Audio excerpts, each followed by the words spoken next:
Ghetto cafe in the building, steam rising from the stove. We switching lanes, they don't want it, they just pose for the smoke. If it's about that coffee, we got the roast and the toast. Shots fired from the French press, let it drip slow and boast. Mornings on the west, sun low, but the grind stay woke. Ghetto cafe, steam in the breeze, cruising through dreams with a mug and some peace. No drama, just cream, we deliver with ease. On the coast where the light never leaves. Coffee with Rios, pour it up slow. Steam in the city while the sun lay low. Coffee with Rios, starting the show. Sip real smooth, let the wisdom flow. Coffee with Rios, pour it up slow. Steam in the city while the sun lay low. Coffee with Rios, starting the show. Sip real smooth, let the wisdom flow.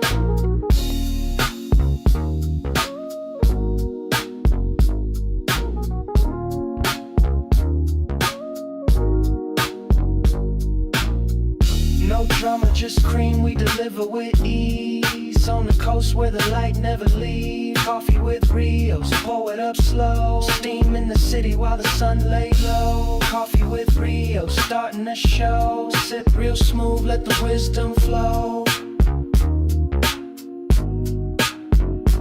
Coffee with Rios, pour it up slow. Steam in the city while the sun lay low. Coffee with Rios, starting the show. Sip real smooth, let the wisdom flow. Coffee with Rios, pour it up slow. Steam in the city while the sun lay low. Coffee with Rios, starting the show. Sip real smooth, let the wisdom flow.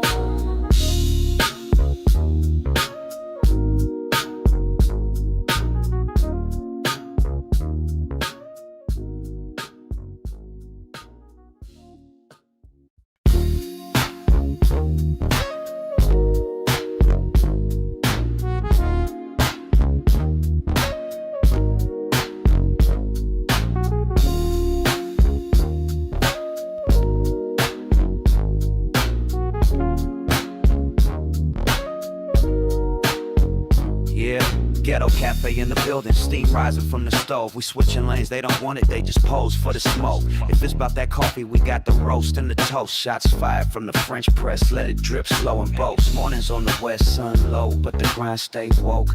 Ghetto cafe, steam in the breeze, cruising through dreams with a mug and some peace. No drama, just cream, we deliver with ease. On the coast where the light never leaves.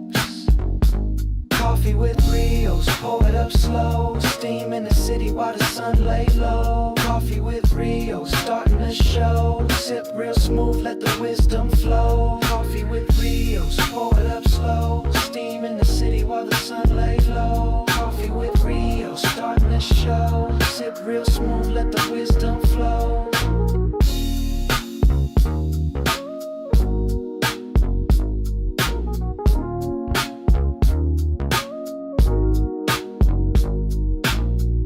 No drama, just cream, we deliver with ease. On the coast where the light never leaves. Coffee with Rios, pour it up slow. Steam in the city while the sun lay low. Coffee with Rios, starting the show. Sip real smooth, let the wisdom flow. Coffee with Rios, pour it up slow. Steam in the city while the sun lay low. Coffee with Rios, starting the show. Sip real smooth, let the wisdom flow. Coffee with Rios, pour it up slow. Steam in the city while the sun lay low. Coffee with Rios, starting the show. Sip real smooth, let the wisdom flow.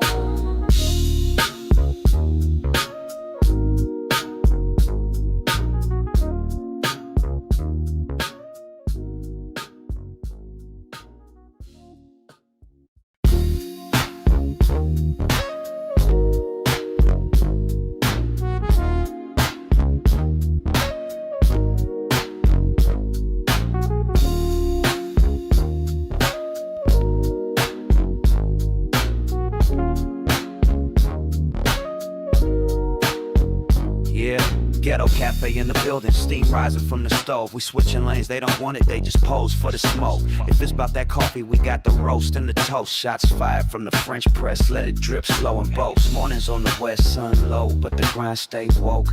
Ghetto cafe, steam in the breeze, cruising through dreams with a mug and some peace. No drama, just cream, we deliver with ease. on the coast where the light never leaves.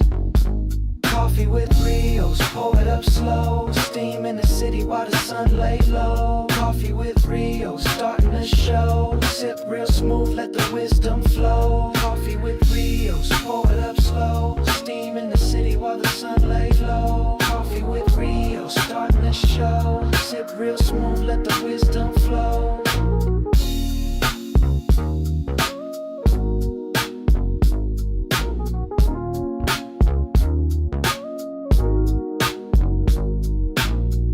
No drama, just cream, we deliver with ease. On the coast where the light never leaves. Coffee with Rios, pour it up slow. Steam in the city while the sun lay low. Coffee with Rios, starting the show. Sip real smooth, let the wisdom flow.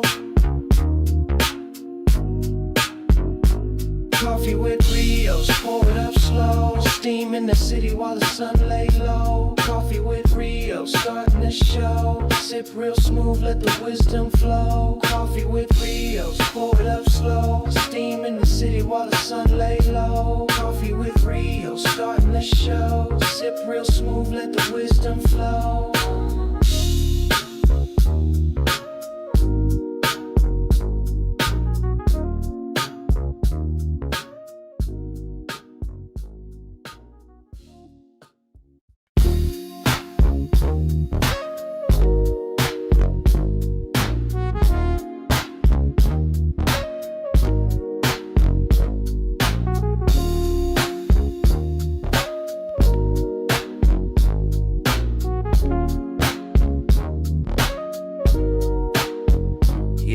Ghetto cafe in the building, steam rising from the stove. We switching lanes, they don't want it, they just pose for the smoke. If it's about that coffee, we got the roast and the toast. Shots fired from the French press, let it drip slow and boast. Mornings on the west, sun low, but the grind stay woke.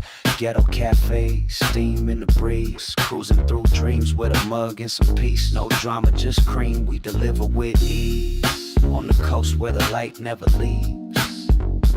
Coffee with Rios, pour it up slow. Steam in the city while the sun lay low. Coffee with Rios, starting the show. Sip real smooth, let the wisdom flow. Coffee with Rios, pour it up slow. Steam in the city while the sun lay low. Coffee with Rios, starting the show. Sip real smooth, let the wisdom flow.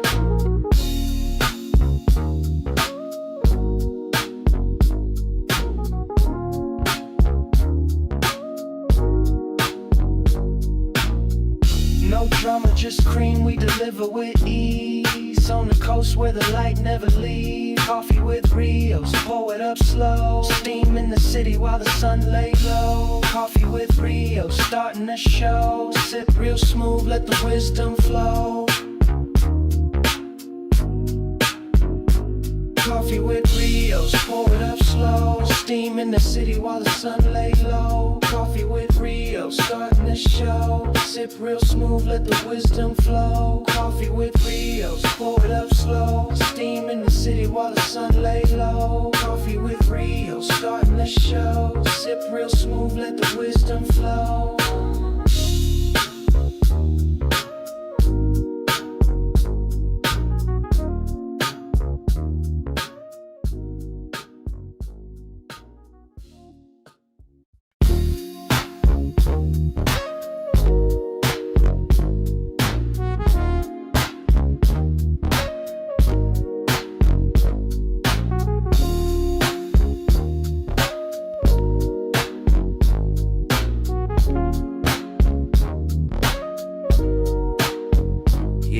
Ghetto cafe in the building, steam rising from the stove. We switching lanes, they don't want it, they just pose for the smoke. If it's about that coffee, we got the roast and the toast. Shots fired from the French press, let it drip slow and boast. Mornings on the west, sun low, but the grind stay woke.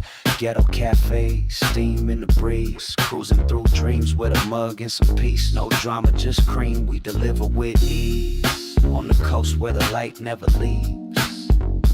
Coffee with Rios, pour it up slow. Steam in the city while the sun lay low. Coffee with Rios, starting the show. Sip real smooth, let the wisdom flow. Coffee with Rios, pour it up slow. Steam in the city while the sun lay low. Coffee with Rios, starting the show. Sip real smooth, let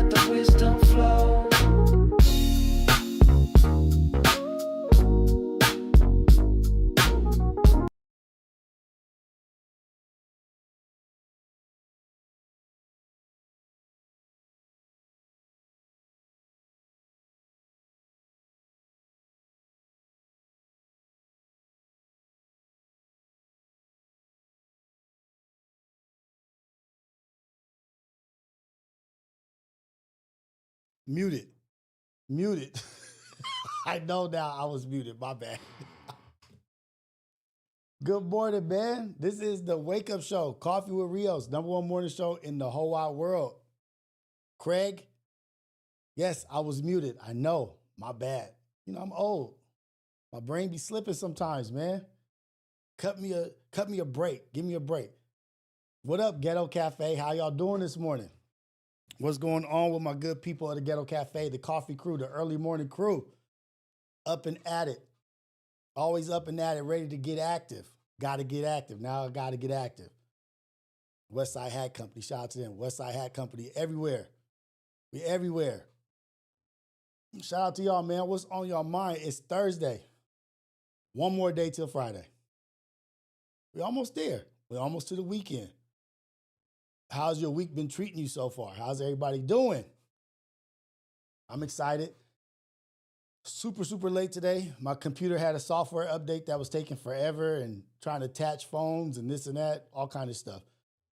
So my PC was updating. You know, I'm a little slow anyway. Everybody get your coffee, get your tea, get your juice, get your smoothie, your water, your lemon water, whatever it is that you get in the morning. You smoke that. Whatever your morning, look at my shit's still smoking. Hot, fresh brewed coffee with the fresh coffee crew. Wake up show, baby. Let's go.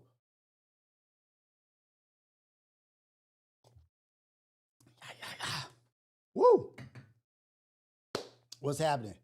You already know what it is, man. Today is about whose pain moved the nation. We got some ADL stuff in here. Black plight, the modern empire control, BlackRock. Somebody sent me something on BlackRock yesterday, which triggered some thoughts that I had been having about BlackRock and the acquisitions and what they're acquiring. But we're going to get into that. Modern corporations becoming the empires that are going to run the world. And what I've been seeing, top corporations have all the power. We're going to get into all that. We're going to get into the ADL and how that started, the Anti-Defamation League. If you guys don't know, started over the death of a young white lady named Mary Fagan.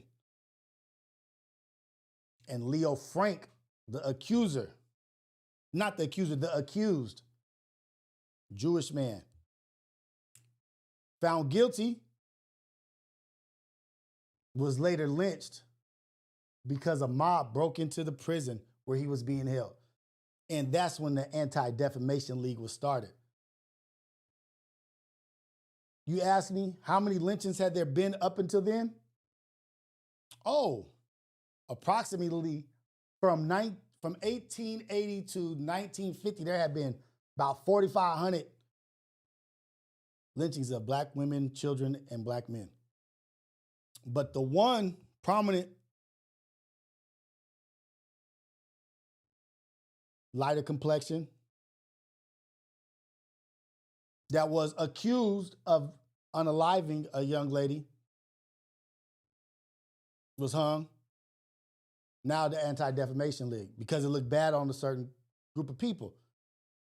But what about them 4,500 lynches? Where was the Anti-Defamation League then? One death equals 4,500? We'll get into all that, man. Before we get into that, I just want to give you guys a good shout out. I want to say God is good all the time. All the time, God is good. All praises, all glory to Jesus' name. We pray, amen.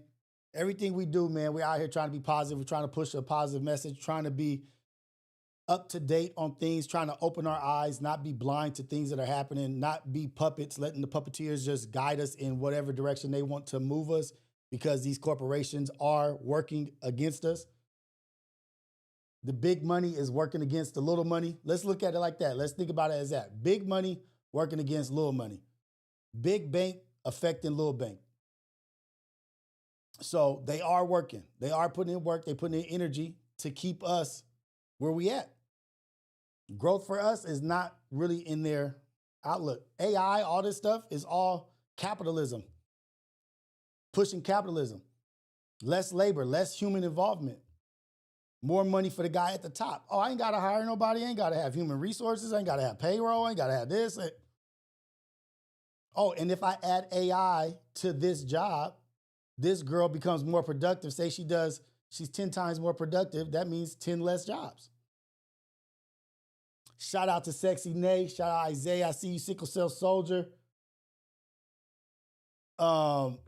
Isaiah, Sizzle Show, Sunshine Baby, Ivani Bunny. I see you guys up in here. Say Ufa.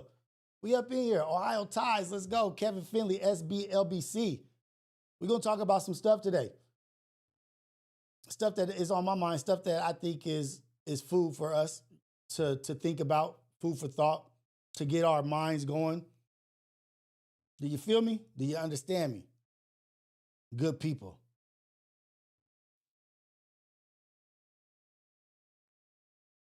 Let me give you guys an update, just in case, which if you don't know what the Anti-Defamation League is.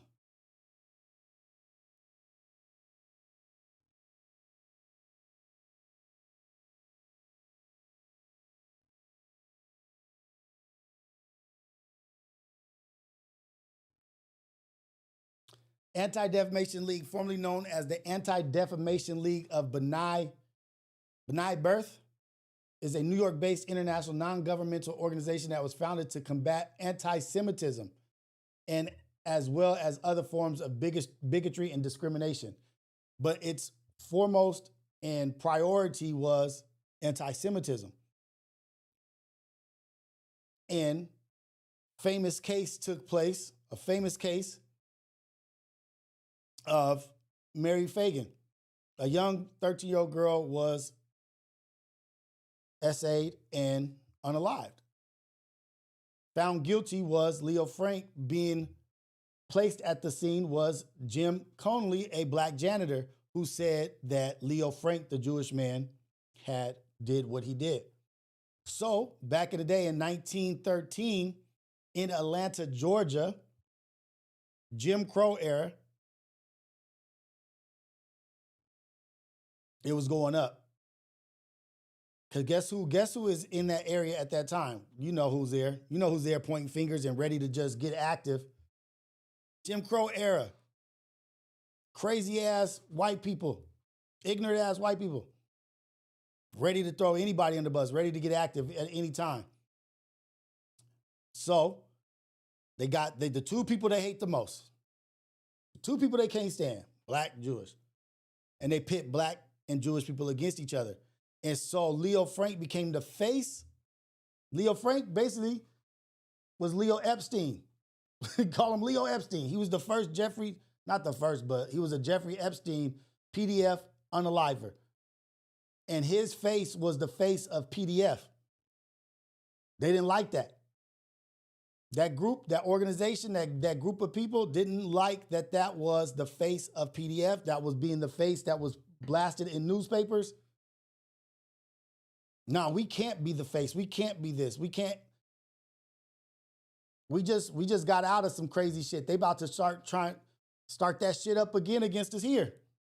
They did it to us in Germany. Now they trying to start the wheelhouse, get the wheel rolling against us. How do we combat that? Anti-Defamation League. But prior to this case and this man being lynched by the mob jumping in, lynching him. We have mobs take out Black Wall Street. We have mobs always, Emmett Till, this and that. We had tons of shit happening to us constantly. But nobody came. Nobody came until it happens to one of theirs. And this is what I be telling y'all. It's the optics. It's the desensitization. It's what they're okay with versus what they're not okay with. And this is just a tie-in. It's still the same. It's still the same. Us versus them versus us. The balance, the weight. What matters more? The devalue of life, if you look this way. The value of life, if you look this way. Don't let people fool you and say, oh, you're doing the victim mentality. No, it's reality. We dealing with it. We still standing strong, still pushing forward.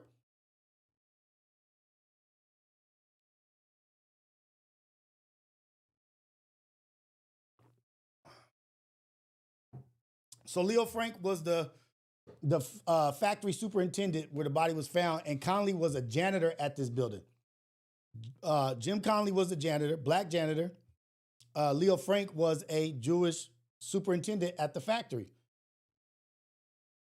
And the trial was poisoned with anti-Semitism, and it was poisoned with all that rhetoric, all that visceral, ugly stuff because, we have racist people. There were racist people and bigotry and ignorant people. So the poison, it basically enraged the mob. The anti-Semitism, it enraged the mob to where they went in to the jail and got this dude and lynched him. Straight up. That's the story. And the brother, the janitor, he basically said that, you know what, I was forced to carry the body, help him carry the body, and he's the one who did it, but he forced me to carry the body. But it brings up to me, like, even after that, he served time, the brother served time for like helping with the situation. But at that day and age, I try to put myself in that time, place, in that era. A brother that's a part of anything like that sees a little white girl, you black, you see a little white girl unalive, your life and your death has to be flashing in front of you like, oh, I'm done. It's on me. No matter what I say, it's they word against mine. How crazy is that? And then to help this dude, what did this dude say to him or what happened or took place? Like, hey, you better help me with this. Or I don't know. I'm speculating. But I'm just trying to put myself in a position. The lynching of this dude, the lynching of Leo Frank, it shocked the nation. It shocked the whole nation. The nation was in an uproar over, he's Jewish, but what does he look like? He looks white. He could pass as white. Jewish people could pass as white. It was an uproar over one death. We just had one death just recently, an ugly, horrible death, maybe two, that were blasted all over the place. Look at this. Oh, shoot, we got to do something about this. The world is coming to an end. The sky is falling over one or two deaths. But over this one back in the day, the nation was like kind of turned over on itself about it. But since power, somebody with power, somebody who looked like them, it affected them. They came after somebody who had money and was significant and had connections and networks. That's what blew it up. If you're just a lowly, old, poor person, don't nobody give a shit about what happens to you. But when it happens to somebody of power, somebody of influence, then everybody gets awakens. And it's like, yeah, this is the issue. We need to do something about this now.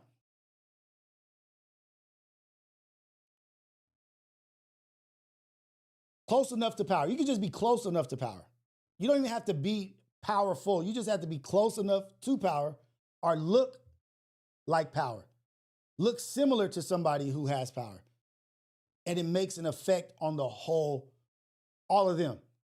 But we'll be sitting here like, wait, that's been happening this whole time to us. Oh, this is like, wait, you guys are tripping off that, but what about this? Within months, Jewish civic leaders formed the Anti-Defamation League to defend their community against anti-Semitism and defamation, because they said that anti-defamation and the anti-Semitism is what caused the mob to go into a jail, grab somebody who was an SA, a chomo, and unalived a young lady, found guilty. But they used that story to start the Anti-Defamation League. I don't want to say in defense of a chomo, but it started over a chomo case, a SA case, unaliving of a young lady case, young white lady case.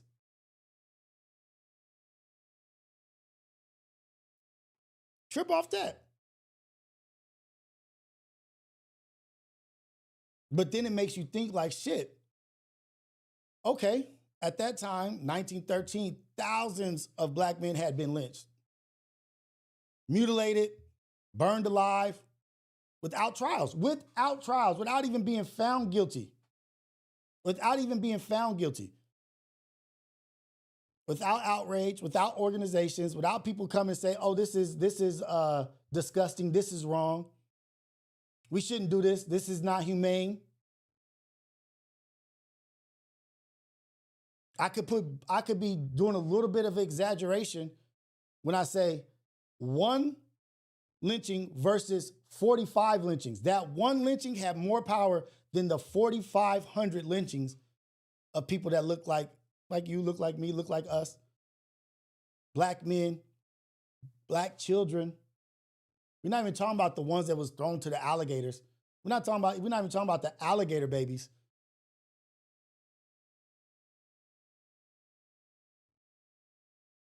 We're not that far removed from that. Not that far removed from that. And it's not that stuff like that is not still taking place. Just look at the last 6 months. I'm not even gonna say and point out and say any names or anything, but just look at it. The outrage, the white outrage over when it happens to them. Imagine if ICE was going around right now and doing to what they're doing to brown people, if they was doing it to white people or people that looked like them.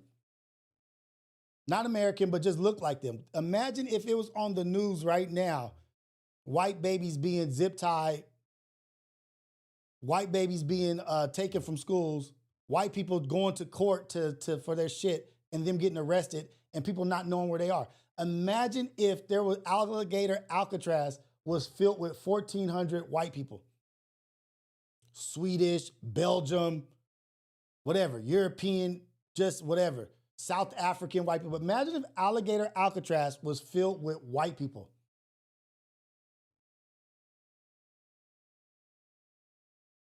Just imagine.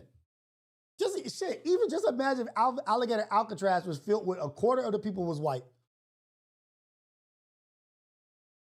You think, and some of these ICE agents are brown, black. You think they about to let brown and black do that too? Hey, man, it's no joke. And then you got some people that say like,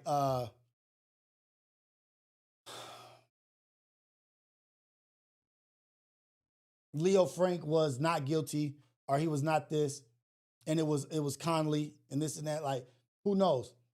I don't know. But I do know that what this story does is it brings it in a comparison of the value of life and the value of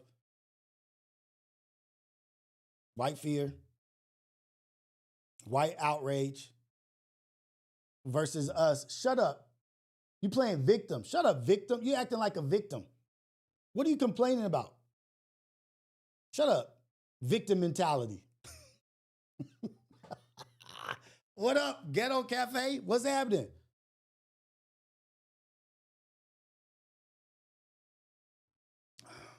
No major papers was out to stop what was happening to us. No major outlets, news outlets was talking about this and that, this and that. It was happening to children. How old was Emmett Till? Let's see. How old was Emmett Till?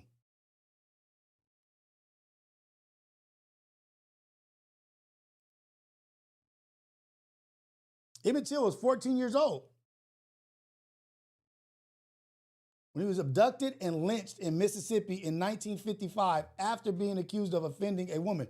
This is in 1955. This is 40 years later. This is 40 years later what happened to Emmett Till. But what happened to Leo Frank was an outrage.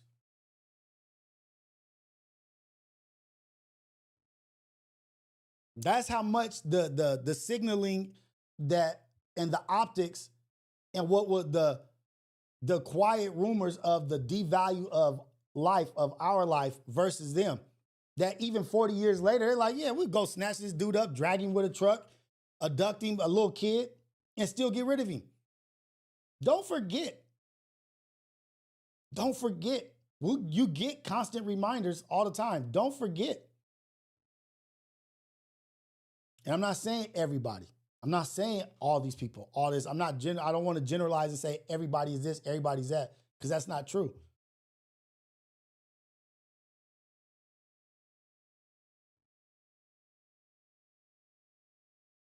It still succeeded, still up, still winning. And there's still people that will be like, y'all ain't stepping up, doing this, doing. Okay. Tired of that. And, right, sickle cell soldier. And the woman, on her deathbed, before she died, admitted that she lied on Emmett Till. That it was a lie. And that wasn't, he didn't get lynched for a murder. He didn't get lynched for a murder or unaliving somebody. He got lynched for being inappropriate, looking or whistling at a white woman.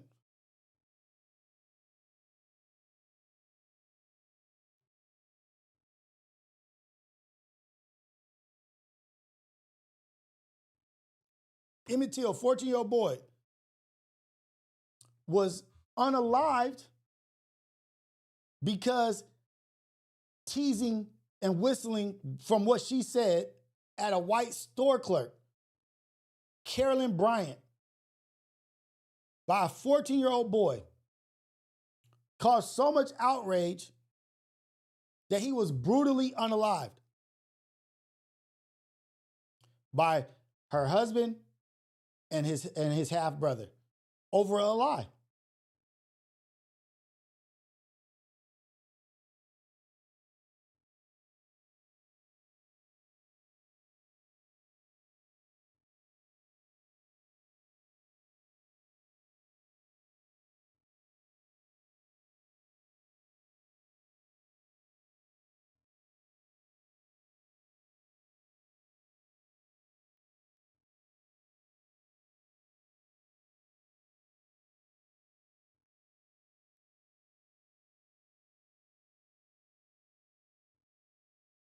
And they were both acquitted.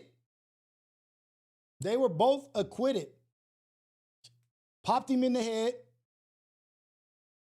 tied barbed wire, a fan, and threw him in the river. And they were acquitted. Even though that they were charged with it and they were arrested, they were acquitted. Good morning, everybody. Good morning, everybody. Welcome to the Wake Up Show with Rios, where I'm about to drop reality on you just for those who think that we're doing victim mentality. I'm gonna just drop a little bit of reality. I'm gonna drop a little bit of history just to wake us up this morning. Good morning, everybody. Good morning, everybody. Woo! What do you think that kind of shit does to somebody's psyche, to a people's psyche? When you see that 4,500 of yours don't matter in comparison to one of theirs. What does that do to a psyche? All while still what happened to this person is still happening to y'all, still happening to you.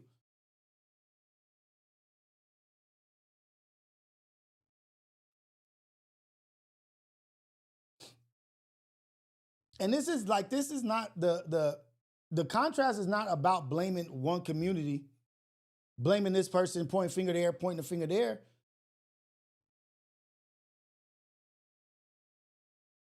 It's about how America ranks compassion when power is involved. Their compassion, how it's prioritized. Their compassion is prioritized for certain selected few. It's a big group that it's not dedicated to. But when it's on the side of power, when it's when it's a mirror, when it looks like what power looks like, outrage. Outrage.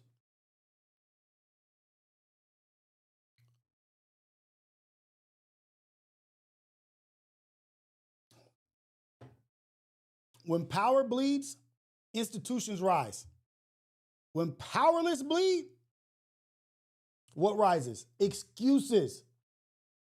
When power bleeds, institutions come together. Oh, let's form this Anti-Defamation League. We can't let this ever happen again. We got to do this and this. We got to protect these people. We got to do this and this and this. When the powerless bleed, it's an excuse. Oh, what was he doing there? What was it? Does he have a criminal record? What does his history look like? What does his family look like? When it symbolizes power, oh, pretty sure there's a mental health issue. I'm sure something mentally is going on. Have we looked into how we can pray for this young man because he was struggling? But when the powerless, yeah, what was his criminal record? How do we turn this person into a predator? Before evidence, before we know what happened, before we know what took place, it's already blame. It's already throw you in the Tehachapi River with a fan tied around your neck and barbed wire, and then get acquitted.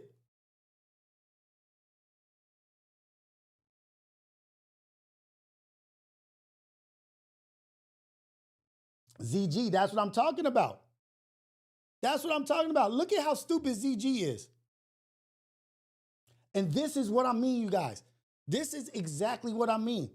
Listen to all the things I said, and the point that I'm trying to prove, he used it as an argument against me. That's the point I'm proving. ZG.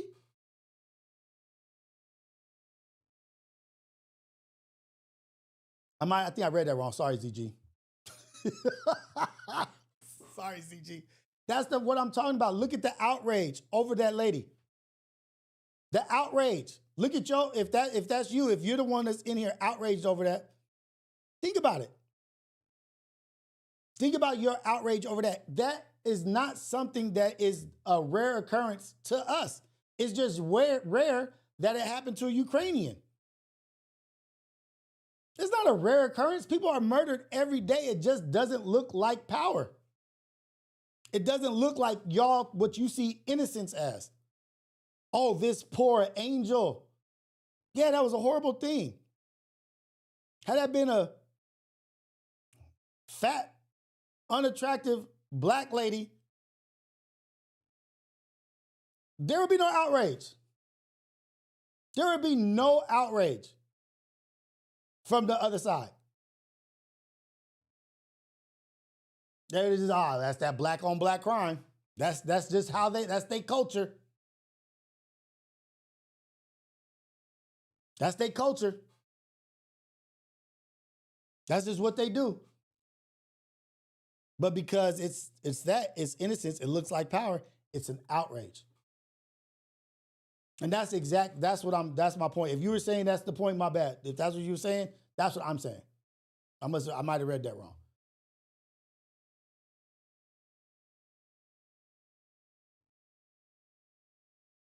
The hypocrisy, the selected outrage when they see themselves in the abuse, when they see themselves in the atrocities.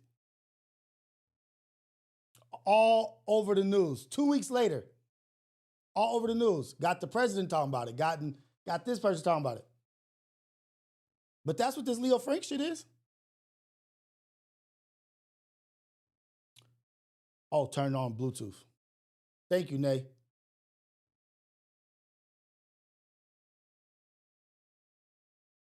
Because I for sure forgot.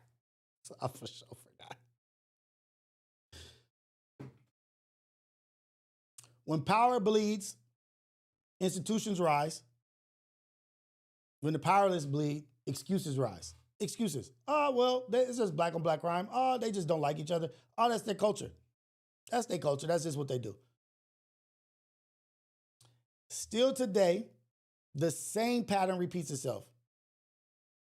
Corporations, institutions, elites, influencers form alliances the moment their image is threatened. Black pain just remains a talking point. Who was black pain? Who was black pain a talking point for?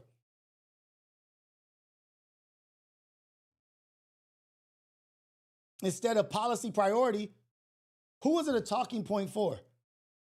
Who is this? Because it's so funny how they remove the fact that we're struggling and we are in that. The things that you talk about that so lightly, like, this and that, like, look at y'all doing this and that. You think we don't struggle? That's not a suffering. You don't think there's pain there? There is pain. There is suffering. Y'all dealt with one. This is the other crazy thing.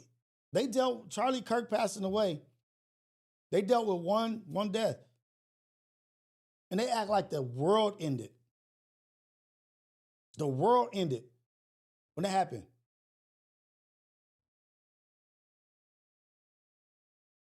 Go down the line. Boom, boom, boom, boom. Constantly. Consistently. Hours are being taken out. Consistently. All of them. Boom, boom, boom, boom, boom. All of them. Y'all's got one. Now they want turning point here, turning point there. Because this grown man will go to colleges and debate children. Yeah, he had a big movement, a big youth movement. But guess what? Once he found out that what I'm getting paid to uphold this shit doesn't make sense, I can't keep doing this. When the Tampa Bay, what is that? I forgot what his tour was, but it was a summit. It was called a summit, but it was in Tampa Bay. Once he had Tucker Carlson and Dave Smith talk at that conference, whatever that 3-day conference, student summit, I think, in Tampa Bay. I don't like that shit. We got to fix this, because they talked against Israel and the support for Israel and the money going to Israel and this and that. They said all kinds of shit. Dave Smith debated somebody, I can't remember, and Tucker Carlson went after Bill Ackman. They didn't like that shit. She was like in July or something in Tampa Bay.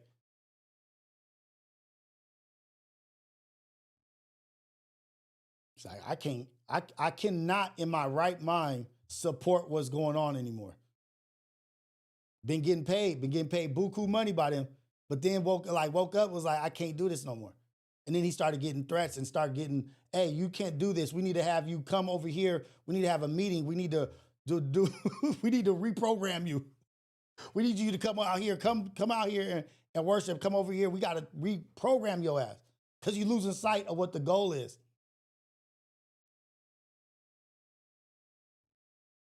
I'm not saying that's what caused what happened.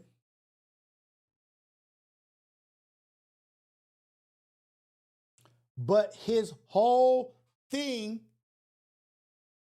was talking about black pain. That's painful for us. That's just numbers for them. But the moment he started talking against, oh man, the moment he started talking against such and such, just a few months,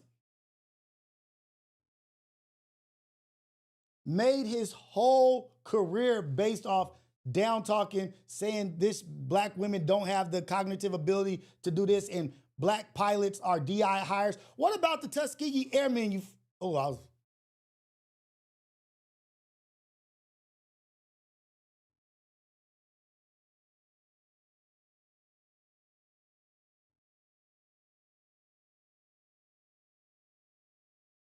When I see a black pilot, I think of DEI hire. There wouldn't be no damn DEI hires if y'all wasn't doing loyalty hires. Shit, the whole government right now, everybody who leads shit is a loyalist, is a loyalty hire.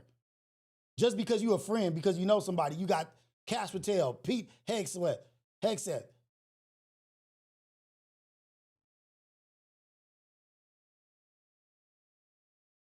Shit is crazy.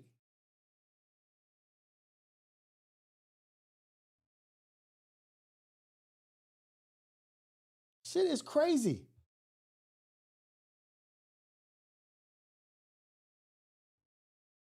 Wait, is it really crazy? Or is it normal? It's basic. It's just a cycle, rinse and repeat. Yeah, we just live in this big ass fucking psyop. But what's happening is, what I think is they're not even letting the cycle happen before they run another psyop, before they run something else. They're not even letting it fully complete before they go to the next one. They in such a rush. And why are they in a rush? What are they in a rush for? What's the big push right now? That's a real question to y'all. Like, Ghetto Cafe, let me know. What is the big rush? What is the big push? Because look at how everything is happening so fast. They're trying to get this insurrection shit. They're trying to get this this war within. Just look at how it's escalated from the ICE protests in Los Angeles to where it is right now. What's the big push? What is the rush?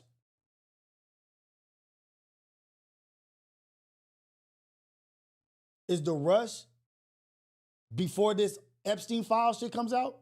Possibly. Could the big push be to have plenary control, authority? Remember we talked about that yesterday? Is it because we need to get in front of this shit before this shit happens? I need complete authoritarian, whatever the fuck that shit is called, before these files drop.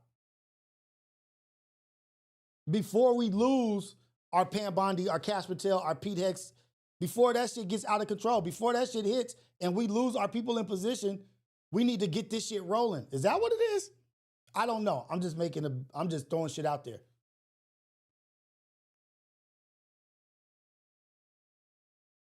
They not even letting shit take place like the natural evolution of the process of what's going on. Why? Totalitarianism? King one, what's the big picture? Don't be like the preacher, I can't give y'all the information. I can't give y'all all the information because y'all not ready for it. If you know the big picture, say the big picture. Why say something passive aggressive like that?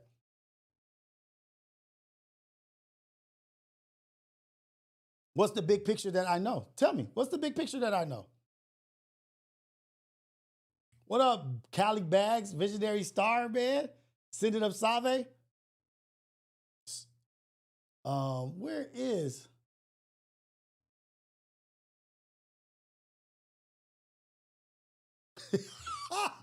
Right, Cali Bags, that is a good one. That is a great explanation. But sometimes in the distraction of chaos, a lot is done.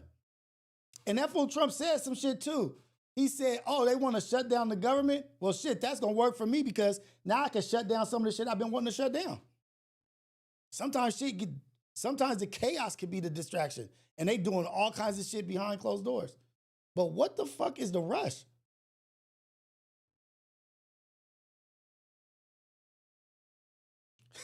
King one here every day, and they said one thing valuable. He got a lot of judgment, a lot of opinions, a lot of passive-aggressive statements. Don't say what he's trying to say. I've never seen one.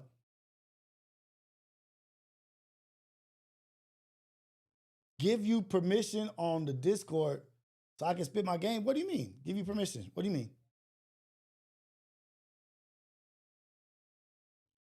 But I'm telling you, we've been in here at the Wake Up Show for the last, I say, 2-3 weeks talking about shit that is happening, like technocracy. We were talking about the technocracy and how Musk's grandfather is attached to technocracy. And how, we're not even gonna get into BlackRock. That's the other subject. We are gonna get into BlackRock, actually. Well, that's the other subject that I want to talk about is BlackRock and all of the shit that they're acquiring, their acquisitions, their latest acquisitions. Now they're in Minnesota trying to get this power shit. Who needs a lot of power? Who needs the most power? Who needs electricity, energy right now? Who takes up a bunch of energy? Supercomputers, AI. Don't y'all remember BlackRock BlackRock purchased Ancestry.com or 21andMe? What was it? BlackRock purchased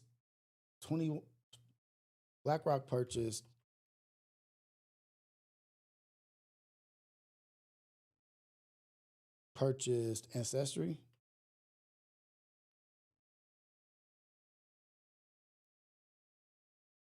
Blackstone, I'm saying BlackRock, Blackstone.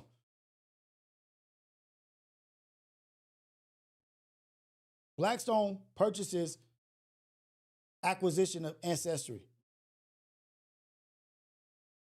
Blackstone's recent investment in AI, watch.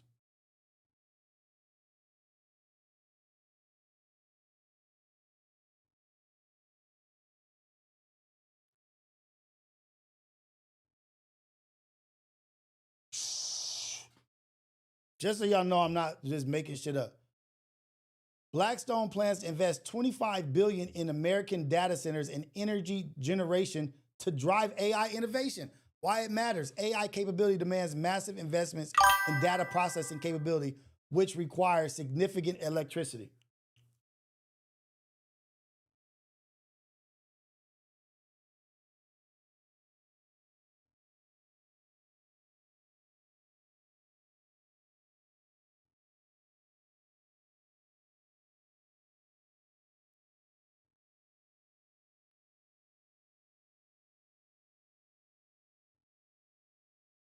Blackstone.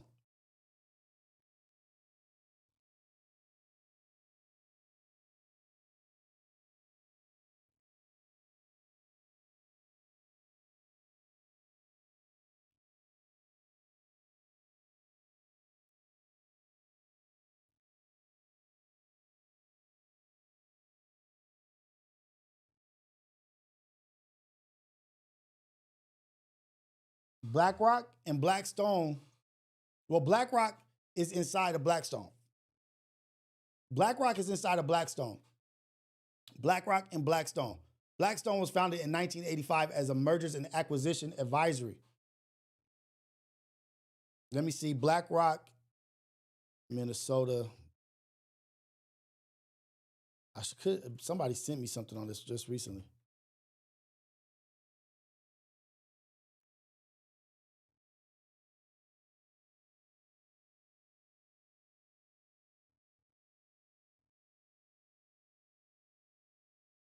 Minnesota Power. Oh, shoot, did I miss it?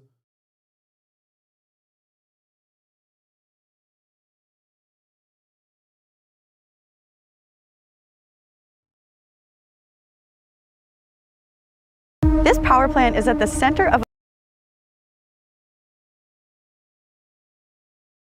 finance giants and the American people over who controls the basic necessities of everyday life. Almost exactly a year ago, we made a video about BlackRock. And remember how last time I was like, calm down guys, they don't own the whole world, it depends on how you define own, blah blah blah. Well okay, that video was about how they invest in stocks. But what if I told you there's a whole other side to this story where they're getting a lot closer to controlling some of the most critical parts of our everyday lives? Just 12 days after we released that video, BlackRock acquired Global Infrastructure Partners. And since that deal, they've been a lot more involved. Global Infrastructures. They looking to buy Minnesota's power company, a power company in Minnesota. Hold on.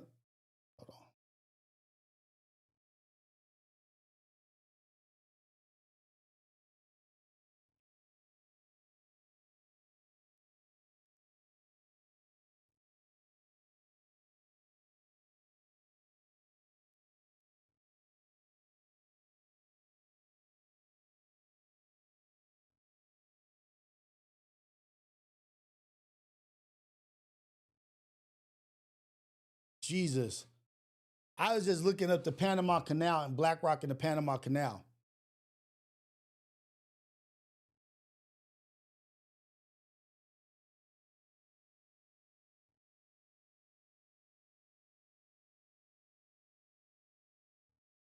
Damn, BlackRock strikes $23 billion deal to place Panama Canal ports under American control. BlackRock purchased Panama Canal. We just heard Trump say we need to go get Panama Canal. Now we got, man, this goes all into the technocracy shit. Now we got America going to war, not really war, but just blowing up boats, talking about it's the cartel in Venezuela. Venezuela has a huge oil reserve. Huge oil reserve, just don't have the tools and technology. And then with America putting embargoes on anybody who buys oil from them, they can't even utilize it the way we talk about, oh, they shit their government, their politics, this and that. Yeah, because we're fucking them over. We won't let people purchase their oil without hitting them over the head with some kind of sanction, embargo, some bullshit. From Venezuela to, what was it, Iceland or Greenland? Venezuela to Greenland, y'all. BlackRock, Blackstone, BlackRock is inside of Blackstone. They purchasing everything, man. They just purchasing all this AI, not even purchasing, investing in AI.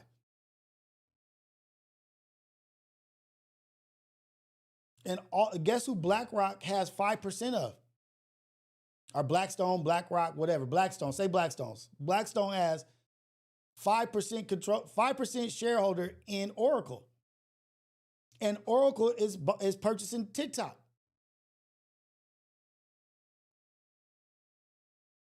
We said how important influence and media, social media is. This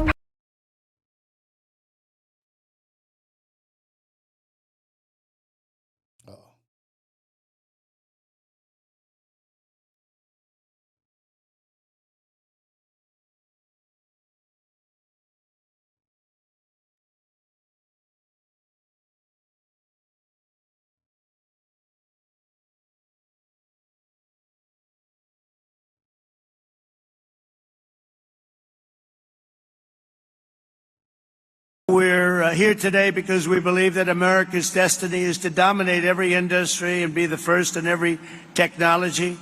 And that includes being the world's #1 superpower in artificial intelligence. Energy to drive it.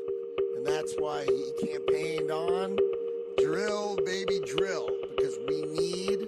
Today, the Commonwealth is reclaiming its industrial heritage and taking its place at the forefront of the AI technological revolution. And as I said before, it's an expression I used all during the campaign and screamed it out, we'll drill, baby, drill. And people went crazy. The investments being announced this afternoon include more than $56 billion in new energy infrastructure and more than $36 billion in new data center projects. Data center projects, data center. And a lot more than that are going to be announced in the coming weeks, not even months. I think we could say weeks. I will say that at Blackstone, we have enormous investments here, and we're very excited to announce that we're going to make a further $25 billion investment into Pennsylvania's digital and energy infrastructure.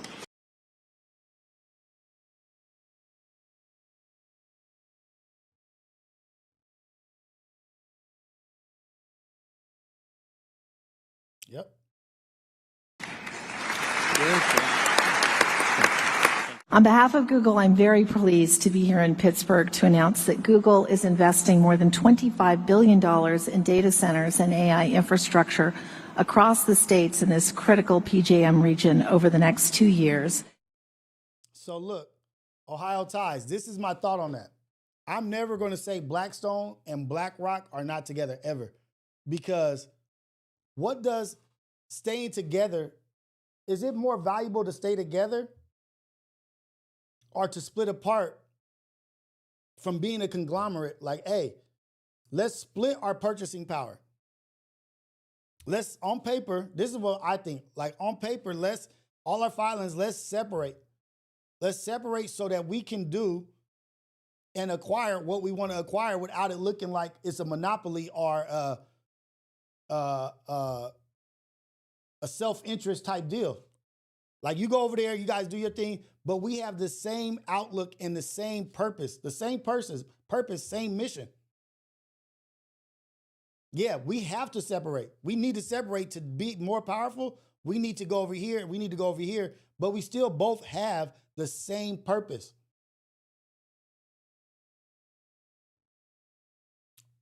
Me, like my brother, say if I had a twin brother, Rios, we want to purchase all the cable companies.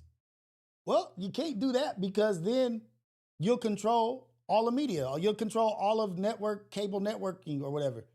Boom, Rios, you go over there, you start your own company, I'm over here. We still want to do the same thing. You take your shit over there. Okay, I want to purchase this, other Rios purchase that. We still own it all together. These people ain't fools, they not idiots, and they slowly collected. They already got all of our fucking data, DNA, our DNA data. Like, you know, I think I did Ancestry like 15 years ago. They purchased that shit. But this is what I think. We're in like this big ass psyop that just keeps going. And they don't let it take place or let it process before they go to the next one. And they're rushing to get as much control, purchase as much shit, like the shit in Venezuela. Like they pressing that issue. They got soldiers in Puerto Rico right now. They're pressing these issues. They're trying to go into these states. We need to make it look like civil war. We need to make it look like unrest. We need to make it look like insurrection. We need martial law. Why? So fast. Why so bad right now?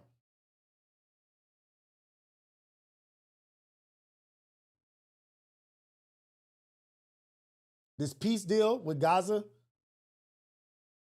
this Israel Gaza ceasefire peace deal that's supposedly supposed to give the hostages back.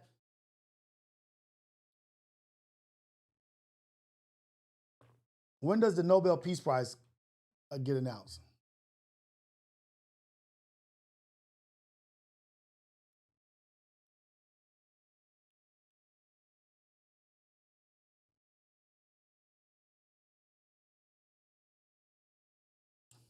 Oh my God. The 2025 winner of the Nobel Peace Prize will be announced on Friday, October 10th at 5 a.m. It will be awarded on December 10th at a formal ceremony in Oslo, Norway. So tomorrow, the Nobel Peace Prize will be announced. Yesterday, they struck a deal, or I don't know if they struck a deal, but they're announcing that it's on the way. Hostages are going to be released and this and that, and there's going to be peace, ceasefire if Hamas holds up their end of the bargain, if Israel holds up their end of the bargain.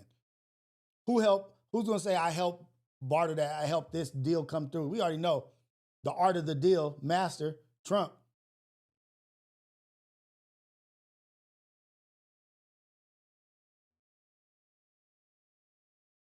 On Friday, October 10th at 5 a.m. Let me see. Damn, I just put Trump once and Nobel Peace Prize just comes up.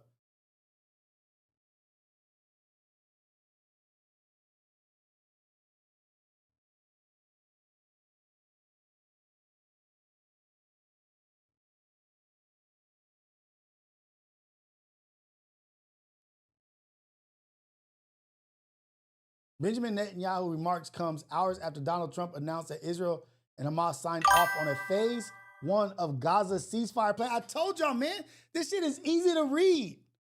This shit is so easy to read. They're not even hiding it no more. It's not even hard to read. Just a basic simpleton like myself could even figure this shit out. Israeli Prime Minister Benjamin Netanyahu on Thursday once again backed U.S. President Donald Trump for the Nobel Peace Prize, a move that came just hours after the announcement of the peace deal. What stood out in Netanyahu's post on X on his PMO handle was the image shared along with the statement. In the AI, Netanyahu was seen presenting Trump with the Nobel Peace Prize as flags Israel were seen being held by others cheering at the sight. I'm telling y'all, man, this shit is incredible. This is 3 hours ago.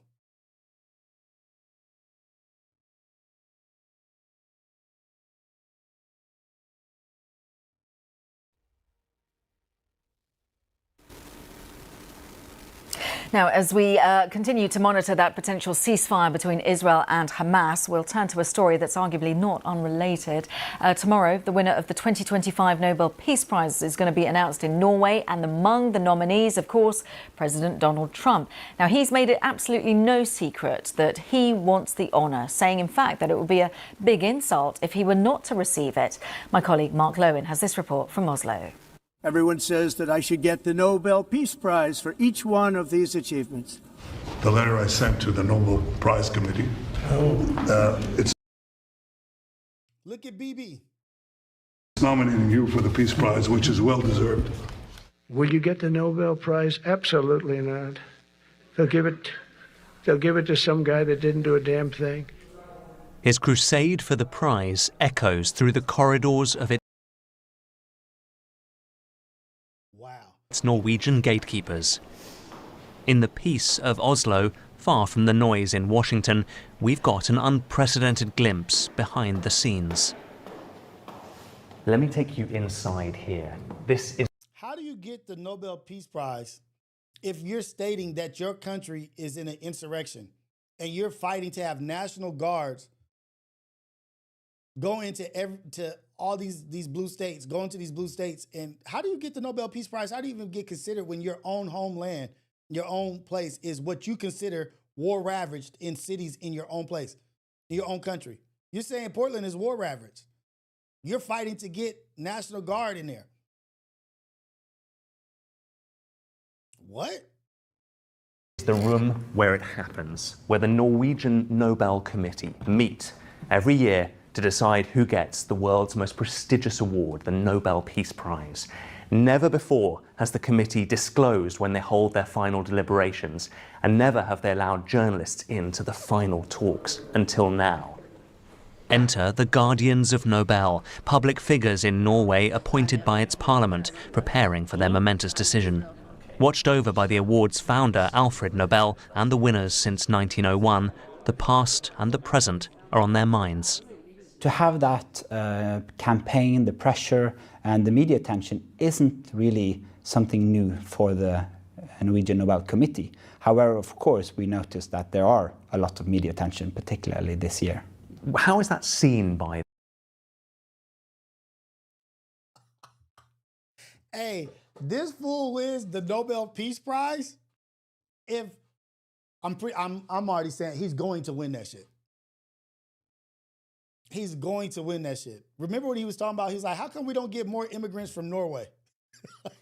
Like nice, beautiful places like Norway.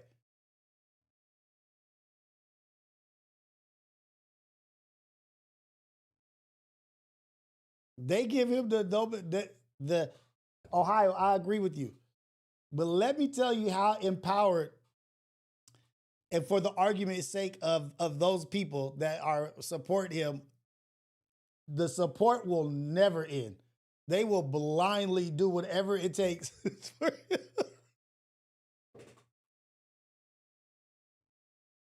Win the Nobel Peace Prize, then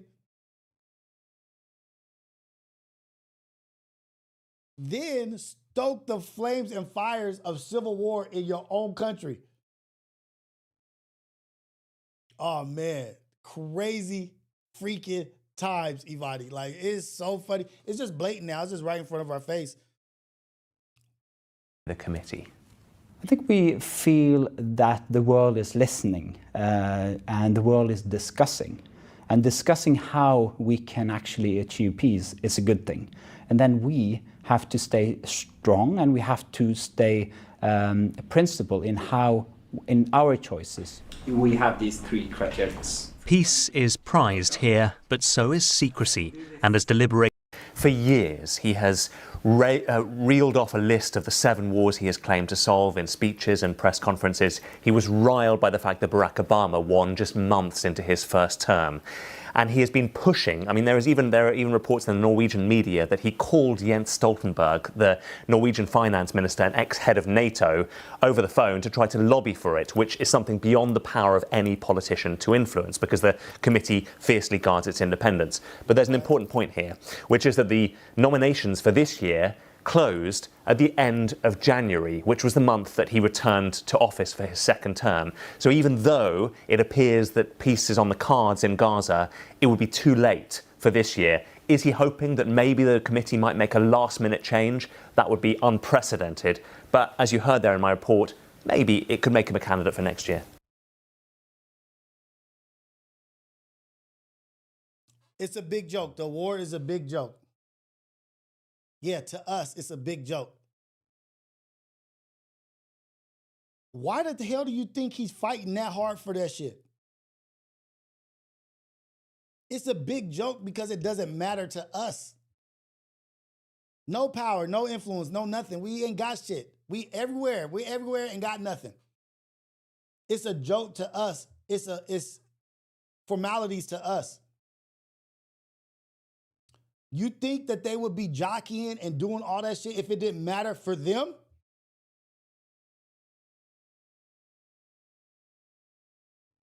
Yeah, it don't matter to us because we ain't got shit. It don't matter to us because we're not in power. They wouldn't be jockeying for position and fighting for this and wanting this and being so mad at this person getting it and this person getting it if it didn't mean shit to them, to the selected few, to the elite. Those in power, those that lead, those that are at these tables, man, it matters to them. A lot of this shit don't really matter to us. A lot of this shit don't matter. A lot of this shit, it could be a joke to us because whether they get it or not, it doesn't affect us. Because we're going to be down here at the bottom no matter what. Just whistling Dixie. Whichever way the wind blows them is what we have to deal with. The wind blows him this way, we just got to deal with it. Something matters to them. That shit matters to them. Damn. Shit. That shit's just like firing off right now.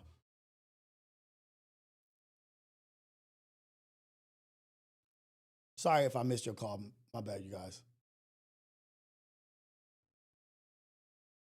Oh, shoot, they're about to start doing the bathroom. Take it off.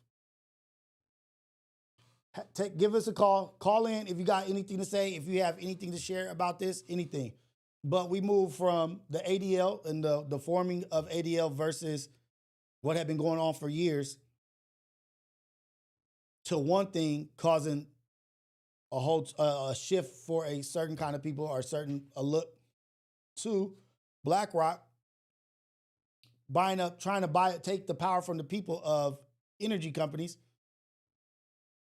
so that they can have their power grids, infrastructure, BlackRock, Blackstone, buying up all kind of AI. I had something that I wanted to show you guys. Let me see if I still got it.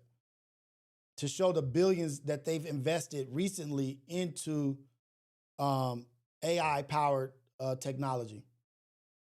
Let me see if I still have it.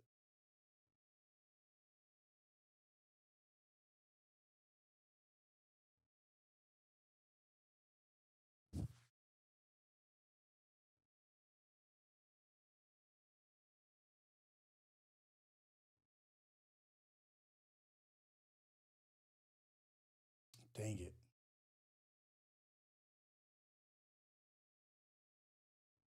I'm going to look for it. I don't think I have it, though.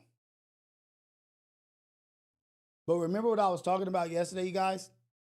About, and shout out to Anya for sending this to me. What we were talking about yesterday, it was like, oh, you got to be ready to, we soft now. We're not ready to get out there and get on the front line and ready to, our ancestors, our elders were ready to die for us. such and such, such and such. Listen to what Killer Mike had to say about that. Oh, my bad.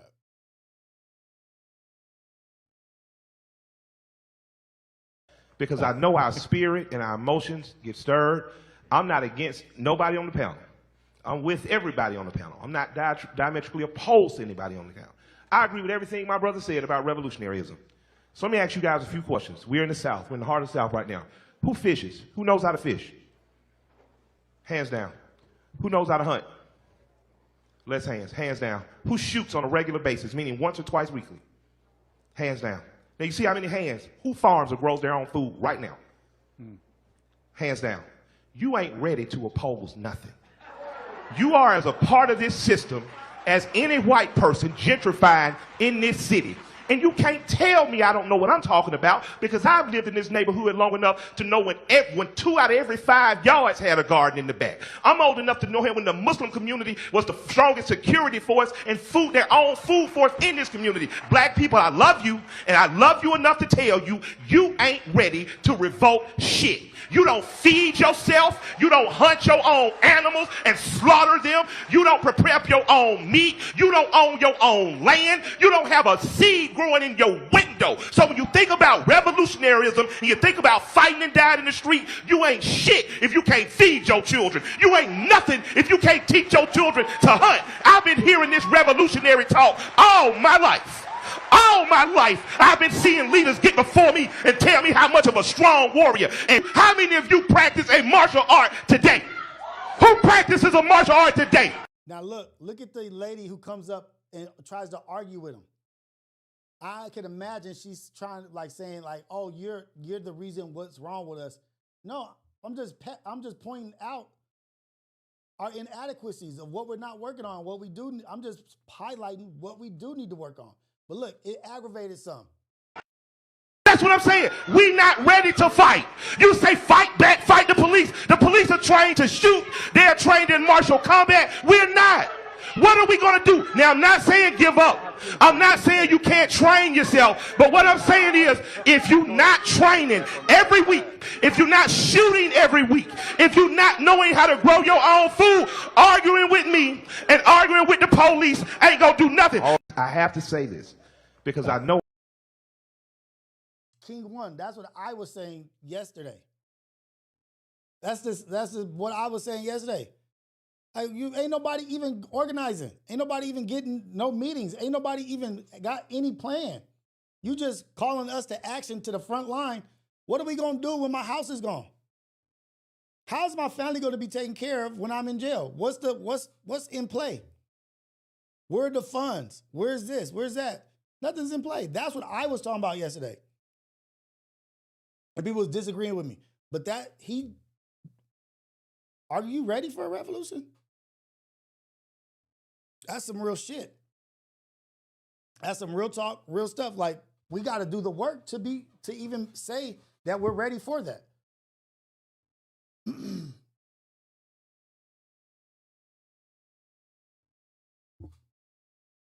Killer Mike dropping bombs. That was a bomb right there.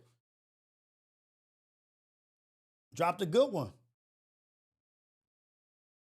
Because that makes you think. Like, I don't get mad at that. I don't let that affect me in, like, oh, he's saying we ain't shit. He's just literally listing what we need to start doing. If we're not doing these things to be independent, to be self-sufficient, we can't go to no front line and start bucking the system. What do you do when the system shuts down on you? Are you ready for the system to shut down on you? How are you feeding yourself? How are you doing things? Where's your power source? Just to your house. Just your house. Is your house self-sufficient? Do you have solar panels? Do you have battery storage? Do you have power storage? Do you have aquaponics? You got fish system feeding plants and plants feeding the fish? All kinds of stuff that we don't really have in the numbers. If you just think about it, in the numbers. On caller. Hold on, my bad. Hello? This is the AM Wake Up Show, Coffee with Rios, #1 morning show in the whole wide world. Craig, caller, where you calling from, and what's your name? Tyler Alexander, calling from California, originally from New Jersey, but yeah, Let's- we're here now, east to west. Let's go. East Coast to the West Coast. What's happening, man? What's going on? I wanted to call in and say thank you. You feel me, for being a man. I've been watching Ace Boys for a minute, and you got one of the most interactive shows, and just platforms right now. I feel like just for the people. And Thank I feel you, like brother. it's Thank you. definitely more than just a morning rush show. I've been watching you guys for the past couple years. You guys definitely, like when I say real life shit, like I've been going through some shit past 3 years, like looking forward to Ace Boys in the morning. Just regular drops, video drops, whatever, seeing you guys together, the camaraderie, teamwork, bro, not just as African-American men, just as men, period. You feel me? Because that's Boom. very Thank scarce you. in society now. And then me as well. I used to work in a school, like for the board of education. I used to work with special education and shit. So I've been actually very adamant about this, like coming out here and getting you guys, like seeing how we could get you guys part of the community a little bit more. Okay. You guys all got big hearts, bro, and platforms. And I feel like there's so much more that you guys, like, and people around you are willing to do. I feel like it's just somebody has to know. I worked back in Jersey. I worked for the North Board of Education for 5 years, 6 years. Bro, I would love to do like a little nonprofit or like try to get something together and like make shit happen. You guys definitely, as men, like you guys stand for something and you matter. So I definitely think that you should take that further than just YouTube and where it's at right now. Hey, man, I appreciate that. And I love that you're saying that. And whatever you got going, I'm going to support. You know what I mean? Like, especially if it's helping people. If we have a purpose and a drive to help, if the goal is to help, I'm with it in a positive way and doing positive things. I'm with it. If it's community building, giving back to our children, giving to people in need, whatever it is, I'm with it because that's what my purpose and my service is right now, is trying to be available to help and do things that in my power to push people along in their mission. And I want to say thank you to you for being in that field and doing the work, because it takes a special kind of discernment, a special kind of patience, and a good person to be thriving in that arena or that industry, because it's not easy. That's not an easy field to be in, especially if you're not meant to be in that place. If you're not meant to be in that and around those young people, it's not easy for you. So, and you're not supposed to be there. Those people that are working in those places are meant to be there. And I appreciate you for the work that you're putting in. And it's not, I don't want you to go through without being thanked for that, because that's a big mission and you're making a big impact with young people that need people like you. So shout out to you, young brother, man, for doing what matters. I appreciate you. Thank you. I appreciate you. Yeah. I'll definitely reach out via DM, and then like whenever you get off of here, I moved out here from Jersey. Okay. I've actually been out here coming up on a year now. So I'm staying in the valley. Okay. So at some point, whenever you get off here, I'll reach out, and then hopefully we could just see where we go from there. Hey man, that's dope, dude. Hey, can I ask you a question before you get off? Yes, sir, absolutely. What led you there? What led you to the place that you are now? Like, what was the steps that it took for you to get in the field and be there in special education? How did that take place? All right, so from my foundation, I won't make a long story short, but I'll kind of give a broad overlap. My mom is an English teacher of 30 plus years. I grew up in the inner city, kind of like for the most part. Where I teach at is technically one of the bigger inner cities of New Jersey, the city of Newark. So my mom, she taught in the city of Orange originally for about 5 years, and then she kind of moved around. My father, he worked in a prison system at one point in time. He was a corrections officer. When I was born, he ended up going into the juvenile system. Once he stepped into the juvenile program, he ended up doing that for about 10 to 15 years. And I kind of pretty much I had the right way. I had the right path in front of me between both of my parents, getting up every day, busting their ass, doing it the right way. Yeah. And then I would go to my parents, my dad's program, and then I would see some of my homies there. You feel me? Like, I'm seeing you in school, I'm seeing you outside, bro. And then like, yeah, now y'all got locked up, y'all got caught up. And like my pops would have to give me that disclaimer beforehand. So I was diagnosed in high school. I went through my whole school, like education-wise. I went through my whole run. I had an IEP and I was classified, but I didn't get put in special education. Like my mom kept me in general ed, and she, you feel me, like kind of made push it. She knew I wasn't. It wasn't anything wrong with me, bro. It was more so me just wanting to be a class clown and then me acting out. Yeah. When I was a child, my mother also, like my aunt, who I consider my mother, she passed away. So I was living through a lot of I was living emotionally. Okay. And I didn't know how to I didn't know how to focus that as a child, and I'm also kind of acting out. So flash forward, right?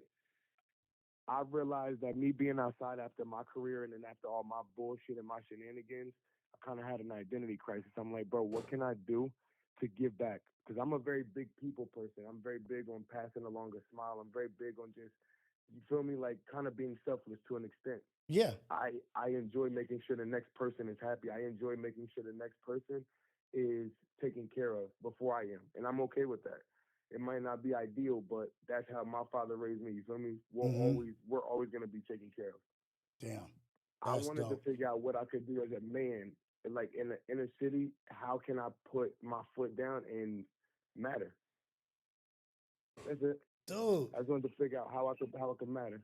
And that's I love that, man, because what better way to affect your community in something that you in a field or in an area that you experienced yourself, like being able to speak from experience or being able to advocate for these kids or these children out of experience. Like, hey, this is what we lacked and this is what we needed when I was here, or this is what I saw, that there is a gap here, or this is what needs more attention, or we don't need to be doing this.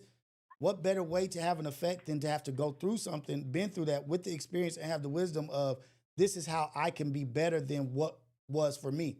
This is how I can be what I needed at that age. This is what I could have used or appreciated when I was going through it.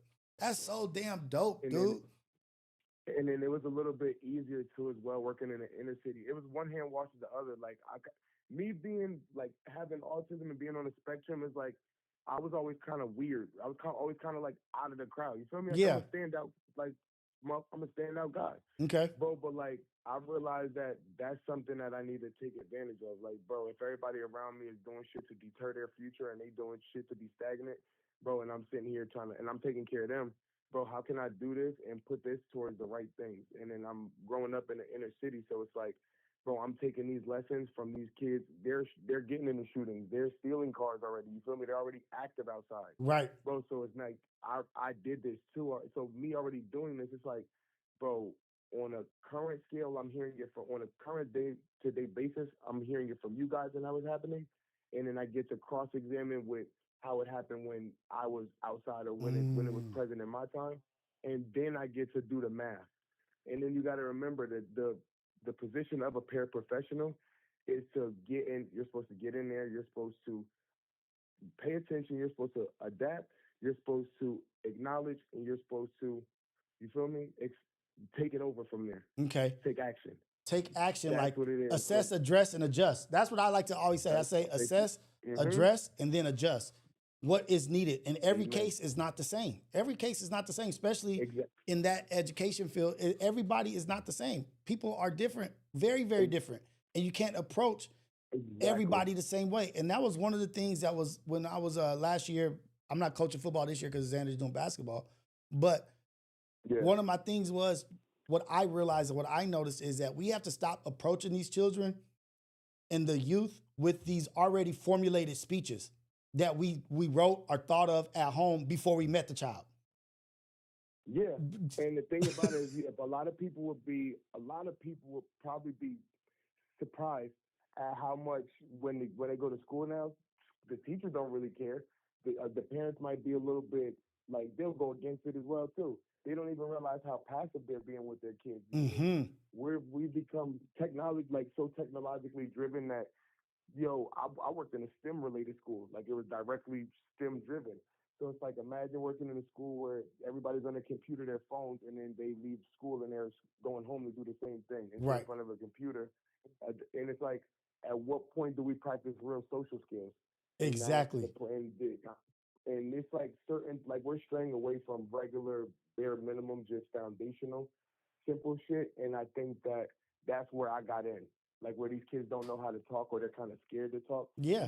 You kind of figure it out. That's it. And there's also like So it's we like- have to remember children are afraid. Like they're scared. You know what I mean? Like because everything like what 100%. what everything they experience is the biggest thing that they've ever experienced. You know what I mean? Like their trauma that they're going through right now, that's the worst trauma they've been through because everything that they experience is new. And we have There's to uncertainty, there's pressure. Yeah. It's just like about their future. They have uncertainty about where they're gonna go, what they want to do.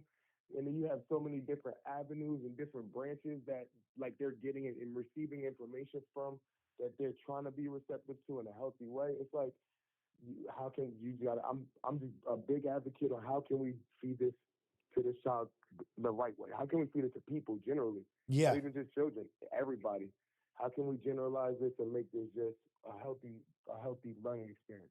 Dude, I can hear the passion and I can hear the dedication in your voice to your purpose. And like I don't know if people can see or realize when somebody is living in a purpose, it's a beautiful thing because that's like where you maximize your impact. Because it really what you're doing really fucking matters to you.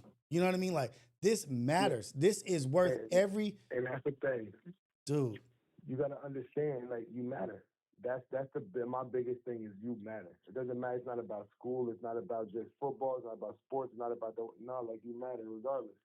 That's what everybody deserves to understand on a daily basis when they wake up in the morning. Right. And that's it. And you know what? Like you touched on socialization, like social skills, right?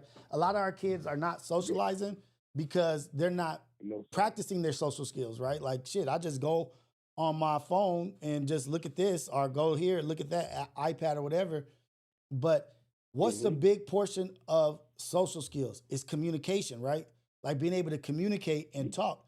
If we're not talking to these kids, if we're not forcing them to have conversations, and it's not even talking about what you want to talk about, find out what the hell they're interested in. Find out what the hell they want to talk about. I don't give a damn if it's the inside of computers or if it's the inside of a watch or if it's trees and how leaves hit the ground because of gravity. You may not be at all interested in that shit, but get them talking. Get them talking about some shit. Just have a conversation with them. Like, and find what they love and they like. And that's the important shit.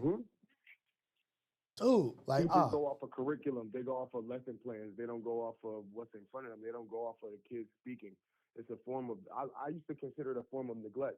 When you go into the classroom and you have all these people, all these kids right there, if your school is not providing you with a public speaking class, I think that your English class should be another form and another way for you to speak. And another way, you should be able to learn how to speak. And that should be like that should be your public speaking / your debate. That should be where you learn how to socialize, and that should be where you learn how to, you feel me, sharpen that sword. Right. That don't exist. It doesn't because we don't think about synergy when it comes to our children. We don't think about maximizing the opportunity or maximizing the time that we have. Why are we in an English class learning how to write and read and do that? Wouldn't you just want also to have a communication, a social part of that? Like, okay, now formulate your opinion and tell us what you mean by that. Let's have a conversation about it. Like, why are we not using synergy? Why are we not fusing certain ideas and things together? Why are we still educating the way we were educating 100 years ago? Why is everything updated besides education? Because it's systematic. It's systematic. And that's really what it's going to say. Because I want to breed labor. I want to create laborers. That's what it is. That's, if you think that, I assessed this when I first got into the school system, and my pops broke it down to me too. He's like, bro, when you're in school, he's like, you don't understand your whole education, that whole run that you have when you're growing up. You feel me? That 8 hours is not to get you, like, it's not even so much about education. Like, of course, they're going to teach you. They're going to give you information.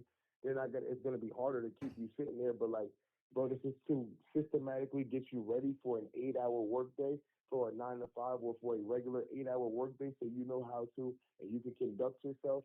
You feel me? You can hold order, if nothing else. If you're not going to go to school, if you're not going to continue this, the Board of Education for this country, I feel like, is systematically set up for you to be become a worker. Yeah, that's it. Systematically set up for you. They're systematically set up for you to be a number, a statistic, essentially. 15-minute break, two 15-minute breaks, and a lunch. Recess and lunch. It's just to boom, boom. Like we either gonna guide you. 15-minute break. We're gonna either guide you here to the work field, or we're gonna guide you to prison. We're gonna institutionalize you one way or another. Exactly. But what you're gonna be is institutionalized. Like, not put some shit short, and that's what I'm saying. Like, down to the T. Like, why the fuck do high schoolers have recess? Like, bro, this is foul. And that's what I said. Like, I'm glad I got this conversation off this morning, but there's a lot that these points matter. Like your voice right now, these points, this is a lot. But this is something that for sure, I haven't even done my workout here, like in Cali yet. But I'm pretty sure that I could, once again, if I talk to you, I'm pretty sure there's a few points that we could sit down, and once we get to it, I'm pretty sure we'll be like, all right, cool. That's something that we can work on. Or that's something that probably should or deserves a little bit more attention. Boom. That's what I think. Hey, whatever you got going on, let me know. Keep me posted. Keep me aware of what's happening. Hit me in the DM, and we'll continue this dialogue and make sure that I can do whatever I can to support your mission and what you got going on. But blessings to you, man, and your family and everything you got going on. All positive energy your way, brother. All love, all the time. Have a good one. Thank you. I appreciate it, bro, and thank you. I appreciated this. Boom. Have a good one. You too. Let me tell y'all something, man. I couldn't even imagine being this or doing this. I couldn't have even imagined being in a position, having these amazing conversations with these amazing people that are calling in, that are reaching out and saying that they appreciate me. Yeah, y'all appreciate me? Like what I'm doing? Like, I know I feel good about what I'm doing, but when people are saying like, no, I see you, dude. Like, I see the impact that you're making. It means a lot. It means a lot because it means a lot to me. To push the way that I'm pushing. To talk about the things that not a lot of people want to hear about. Not a lot of people want to hear it, but it's not about the lot of people who don't want to hear it. It's about the few that do want to hear it. I'm more worried about the few that do want to hear what I'm talking about, that do want to make a change in the world, that do want to hear different kind of dialogue. The masses, they don't want this. That's fine. Well, that's not who I'm talking to. I'm talking about to the ones that want to be the change. The ones that want difference. The ones that want to be difference makers. The ones that want to have impact in the world. It may be 100 people in the morning versus 1,000. Like, I could get 1,000 people in here real fast. All I got to do is say this, talk about this person, talk about that person, and then start yelling and then start cursing and then talk about this and why this dude is a buster. Right now, it's about 15 things within my reach that I could talk about that will garner at minimum 500 live viewers right now. Minimum. If I talk about it and share in my thought process on that negative shit, or talk about this person, or drag them down, or talk bad, or create a narrative, I could easily do that shit so easy. I wouldn't have to research nothing. I don't have to pull up any information. I don't have to look at data. I don't have to look at statistics. I don't have to look up politics. I don't have to look up any of this shit. I can literally turn my computer on, and as easy as turning my computer on, I can go at all these people and garner all the attention I need, that I want. Just as easy as turning the computer on. I don't have to research shit. I don't got to look nothing up. All I got to do is just go hard and go at people and talk about this person, or talk negatively about this, or talk about this. A plethora of things that I can do that 5 times. I could do that so much. I could do that 5 times a week. I could do that 7 days a week easily with no rehearsal, with no practice. I could just turn on, look at that person, and then just go. Because there's a ton of shit I could attack about people. That's easily attackable. So much low-hanging fruit that people love to see. But fuck that. Fuck all that shit that don't help nobody. Fuck, you think I'm about to spend my time doing some shit every day in the morning when I could be hugging my wife, hugging my kids, making some breakfast, talking about some negative shit? Gotta be out your damn mind. I'm gonna try to be the best that I can be and give the word that I can give. It might be flawed, it might be not perfect, But I know I'm trying my best to be the best me in a positive way. Rios can easily attack people on character, ethics, morals, contradictions, hypocrisy. That's just like picking a fruit right here. But that's what people do. It's low-hanging fruit.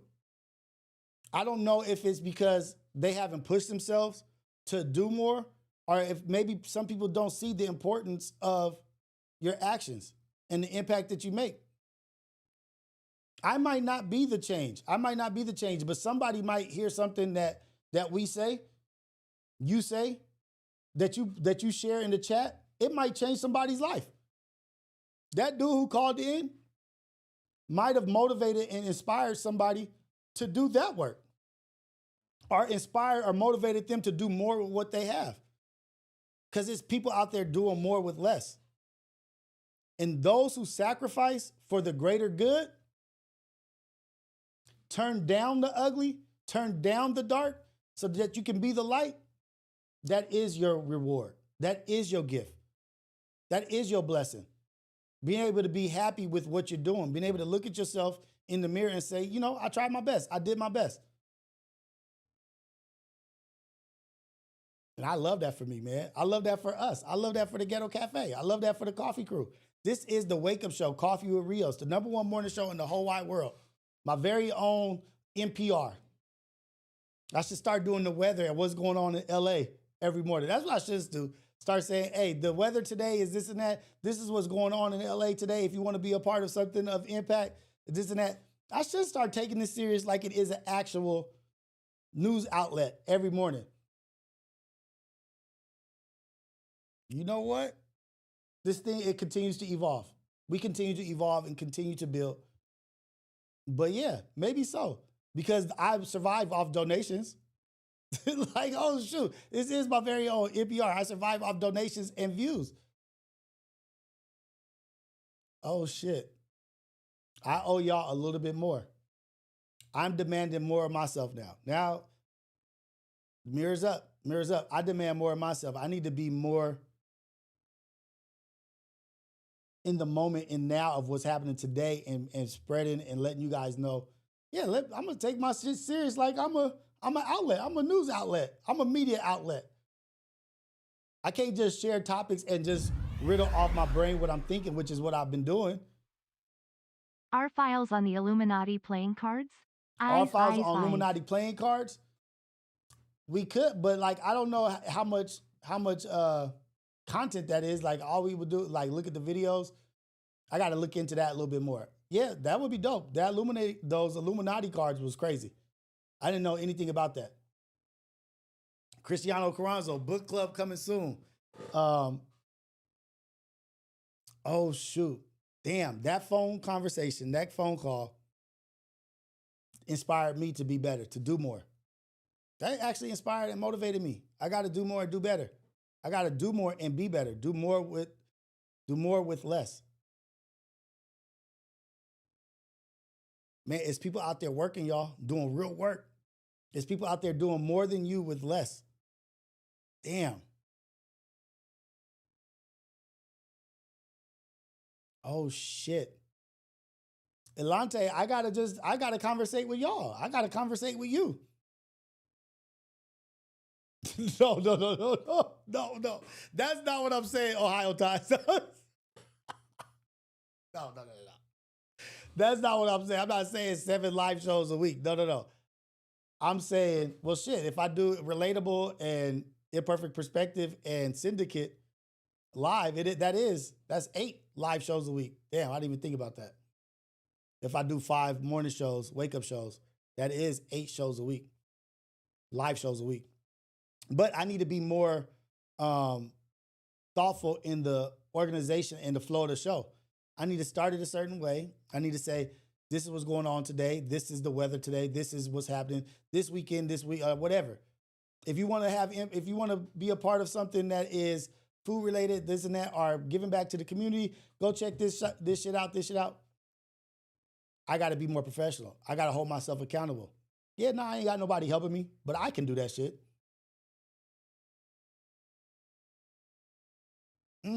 I could do that shit. I just gotta demand more of myself.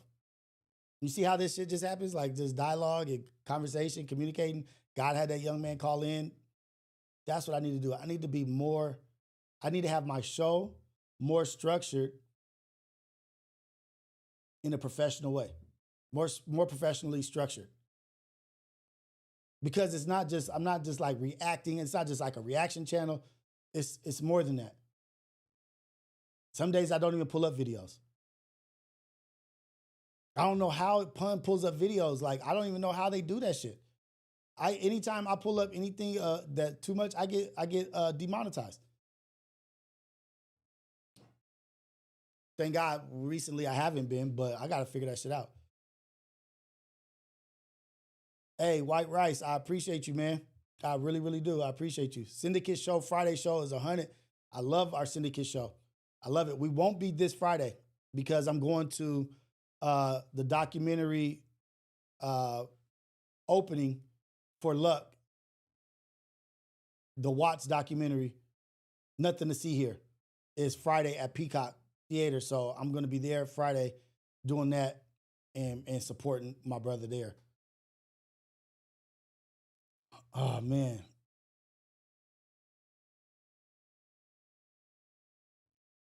Oh, man. Okay. So I appreciate you, Rios, for sure. Nah, you living in your purpose. Oh, I missed 2 super chats? Damn, thank you, Ohio Ties. Okay, Ohio Ties. New movie, One Battle After Another. It's 10 out of 10. Wait, the Leonardo DiCaprio one? Is that the Leo? I love Leo, man. I love Leo. One Battle After Another.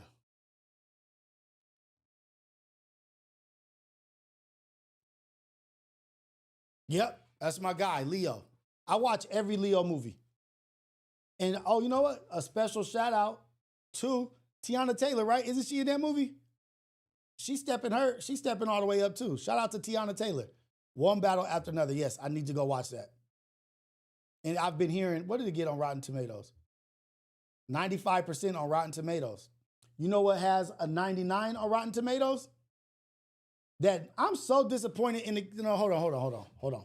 Before I read another super chat, I'm so disappointed in the Ghetto Cafe. None of y'all got my back, man. None of y'all got my back when it comes to movies. None of y'all got my back. I told y'all about The Tiger. Nobody wants to watch the damn movie, The Tiger. I told y'all. You say that the Leo movie, One Battle After Another, is a great movie? Well, guess what is another great movie? The Tiger. This shit has 100% on Rotten Tomatoes.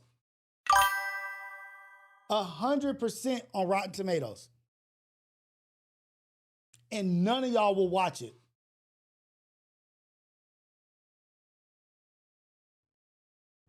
None of y'all will watch it. I'm pissed at y'all. Rios, did you watch the anime version of Ghost in the Shell? No, I haven't watched anything from yesterday that I said I was going to watch yesterday. I just finished Predator. I finished Alien and Predator series, the movies, the show. I'll finish that. Who? Ohio Ties, you watched it? Rios, did you watch the anime version of Ghost in the Shell? I don't know if you really watched it.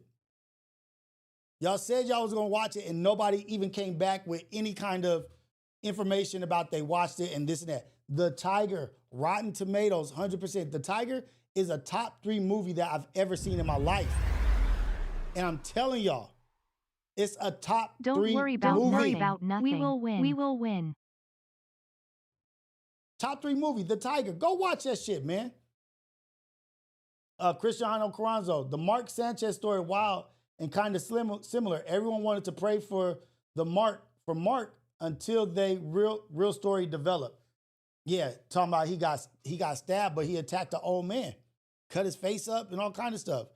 Was drunk trying to tell this driver to move his shit. Who are you to tell me to move?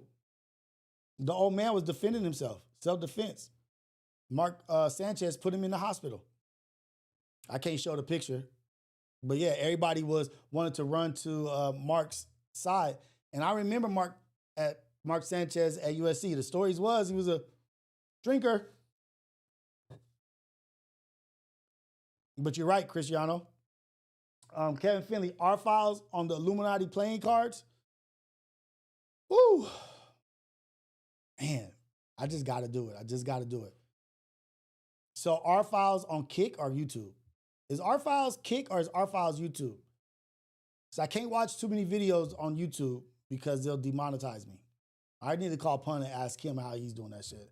Let me call Pun, ask him how he's doing these videos and able to watch them and react to them because I ain't figured that shit out yet. Definitely can't watch no football shit. Visionary Star, Rios, did you watch the anime version of Ghost in the Shell? Did not. You never watched any of the videos I posted in the Discord months ago, and you still ain't called me eyes. I can't because I tried to watch one of them. This is to Kevin Finley. I tried to watch one of them and I got demonetized. It demonetized the video. Now I had to take that shit out the video. So if we do, well, you know what? Actually, if we're going to react to videos, we have to do it on Kick. Or I need to talk to Pun and see. Let me talk to Pun and see how he does that shit. Rios, no, I didn't watch Ghost in the Shell yet. I'm going to watch it. I'll probably watch it today. Big Boom Bappa, don't worry about nothing. We will win 100%. Can't beat us. You can't beat me. The guy right here, you can't beat us. We everywhere, man. Westside Hat Company. You can't beat me. You can't beat us. We will win. Kevin Finley, you never watched any of the videos I posted in Discord months ago and you still ain't called me. I don't have your number. I don't have your number. Send me a message in Discord. If you sent it in Instagram and I didn't get it, my bad. Like, I be having a lot going on. I be failing at some shit. A lot of shit, actually. If you send my number and I didn't call you, I'm sorry. Send your number again or put like a exclamation points in the message box so that it sends the message again. And then I'll call you. But our files, we need an R files with call-ins and guest Rios. Jumbie, okay. All right, man. Our files is back. Our files is back. Tonight I got basketball. I'll do basketball because if I do soccer, I'll be home too late. I'll do basketball practice with Xander. If I do soccer practice, I'll be home too late. Okay.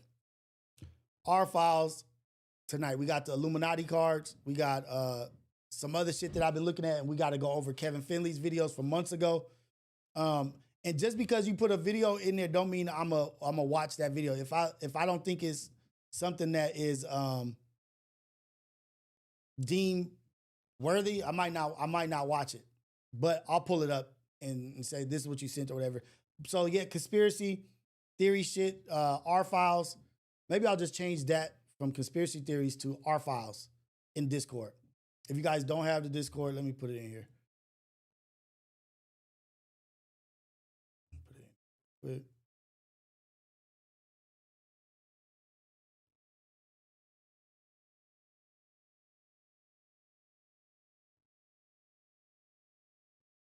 Jumbie, I'm with you. I'm with you, Jumbie. We need call-ins and guests. Okay. I'm with you. I'm with you. But it's gonna have to be on Kick.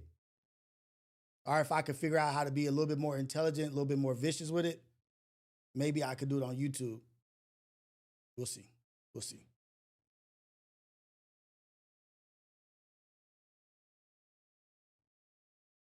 They not in there anymore? Why they not in there? Go flowers. Go followers. You've been up for 24 hours? Okay, man. All you got is another 10 hours, man. Just another, you're going to be up for 34 hours, man. Our files, damn, I got to do that shit. I'm so sorry, y'all. I'm so sorry.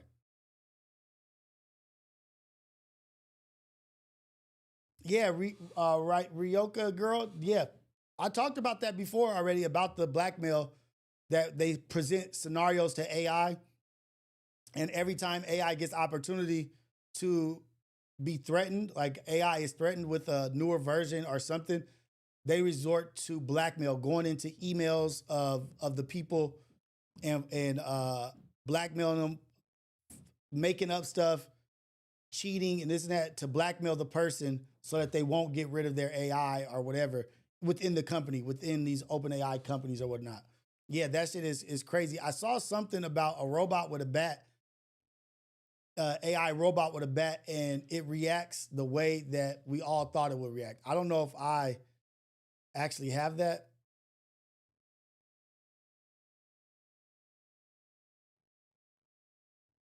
Oh, you know what? Before we get out of here, there is something powerful said. And Ohio ties. This is for you.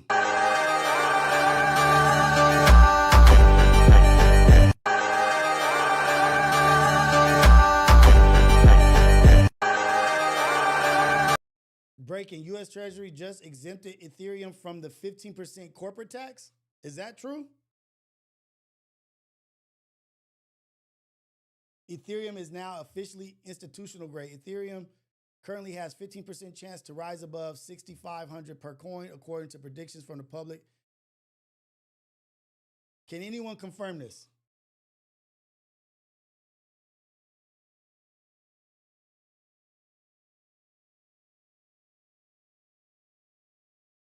Ohio Tie says, confirming. Yes, sir. Writing on the wall. They are exempted from 15% corporate tax. I saw that. I was like, oh, shit, that must exempt from corporate tax? 50% corporate tax? What? Ethereum is the one?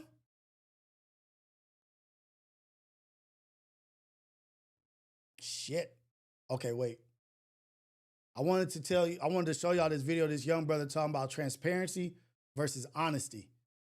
This is the last one. Over honesty all day. All day. What? Because transparency is, say for example, a woman leave the house. And she say, hey babe, I'm gonna be transparent with you. Yeah. I'm gonna go A, B, C, D. Oh. See, she didn't even have to volunteer That's fire. that information to you. Right. She's being transparent, like she's Nice. showing you everything. She's scripting herself down. Yeah, I not feel that. physically, but mentally and showing you, look, this is what I got going on to make you feel safe about But ain't my that work. honesty too, though? The honesty is when you have to ask the person the direct question. If you don't ask the right question, you ain't gonna get the right answer. So they can always say they never lied because you didn't ask the right question. So therefore, I choose transparency over honesty. Oh my gosh. Bars. You mean to tell me that now I have to add transparent to the checklist? For the longest, it was honesty and loyalty. But you mean to tell me an honest person is just someone who doesn't tell the whole truth? Now I have to say transparency? My gosh. And I take transparency over honesty all day. All day. What? Because transparency is, say for example, a woman leave the house. And she say, hey babe, I'm gonna be transparent with you. Yeah. I'm gonna go A, B, C, D. Oh. See, she didn't even have to volunteer That's fire. that information to you. Right. She's being transparent, like she's Nice. showing you everything. She's scripting herself down. Yeah, I not feel that. physically, but mentally and showing you, look, this is what I got going on to make you feel safe about But ain't my that work. honesty too, though? The honesty is when you have to ask the person the direct question. If you don't ask the right question, you ain't gonna get the right answer. So they can always say they never lied because you didn't ask the right question. So therefore, I choose transparency over honesty. Oh my gosh. Transparency over honesty. I love that. But Sickle Cell Soldier said just because she was a transparent about where she went, don't mean she a hop on a pole. If that's like the go-to, dishonesty is like from just in my face to hopping on a pole, you with the wrong person. If it's a threat or a thought that like, damn, she will go hop on a pole, that's not who you need. You just like you did not be with that person. Like shit, you went from transparency to hopping on a pole. Like, damn, you out there hopping on poles like that? That's the wrong person to be with.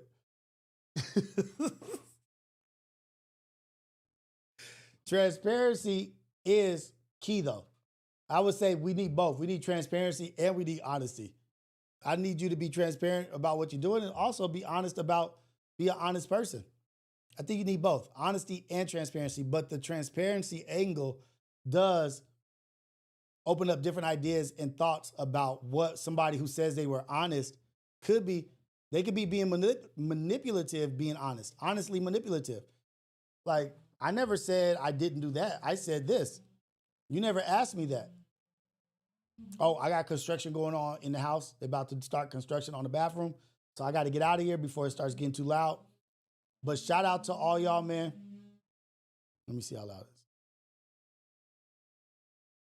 No, whatever. I got to get out of here. But shout out to y'all, man. Oh, I hit my 2 hour mark. That's where I want to stop at. I want to stop at 2 hours.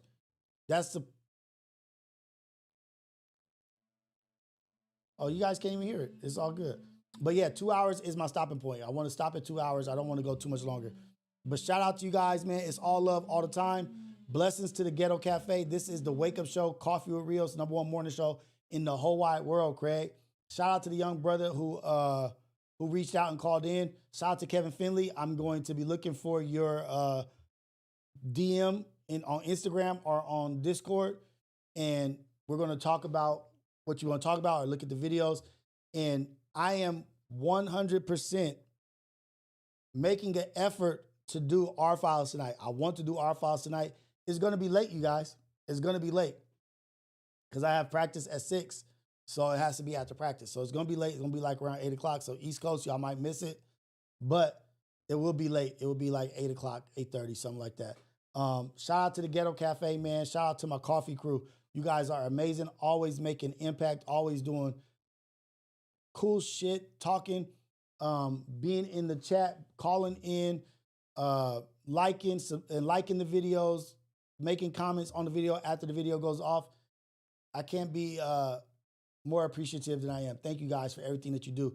And through appreciation, I'm going to be better and do better, be more professional, the flow. I need to add a few things that I was thinking about today that we were talking about. Shout out, man. We winning, we living. You can't beat us. God is with us. God is good all the time. All the time, God is good. Blessings and glory to God, man. We're just like, blessings to us, glory to God. Go out there, be positive. Go out there, be a blessing for somebody else. Keep your eyes open for anybody in need of help. Productively positive, purposely productive. Go out there and be great. Lend a helping hand, man. Lend an open ear, man. Listen, have a conversation. Say something nice to somebody. Ask somebody how they doing. Be interested in your conversation. Conversate with these youth. Conversate with these kids. Have dialogue with these children. Talk to them. See what they're talking about. See where they at, what their interests are. Like the young man they called in that works with the special ed kids, special education.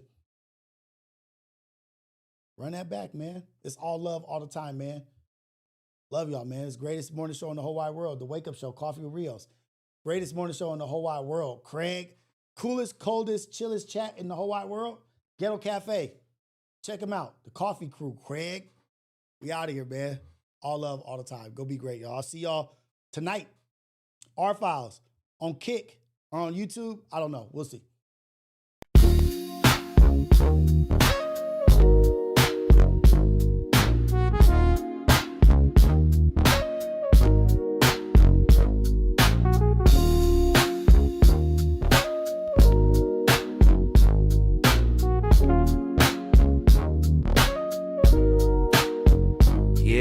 Ghetto Cafe in the building, steam rising from the stove. We switching lanes, they don't want it, they just pose for the smoke. If it's about that coffee, we got the roast and the toast. Shots fired from the French press, let it drip slow and boast. Mornings on the west, sun low, but the grind stay woke.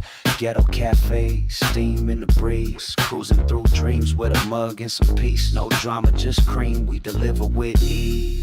On the coast where the light never leaves. Coffee with Rios, pour it up slow. Steam in the city while the sun lay low. Coffee with Rios, starting the show. Sip real smooth, let the wisdom flow. Coffee with Rios, pour it up slow. Steam in the city while the sun lay low. Coffee with Rios, starting the show. Sip real smooth, let the wisdom flow.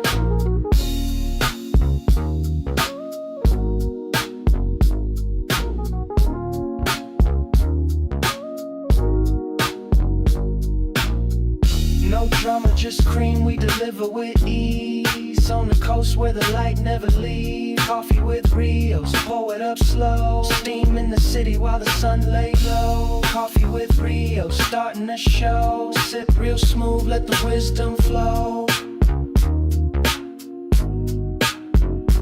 Coffee with Rios, pour it up slow. Steam in the city while the sun lay low. Coffee with Rios, starting the show. Sip real smooth, let the wisdom flow. Coffee with Rios, pour it up slow. Steam in the city while the sun lay low. Coffee with Rios, starting the show. Sip real smooth, let the wisdom flow.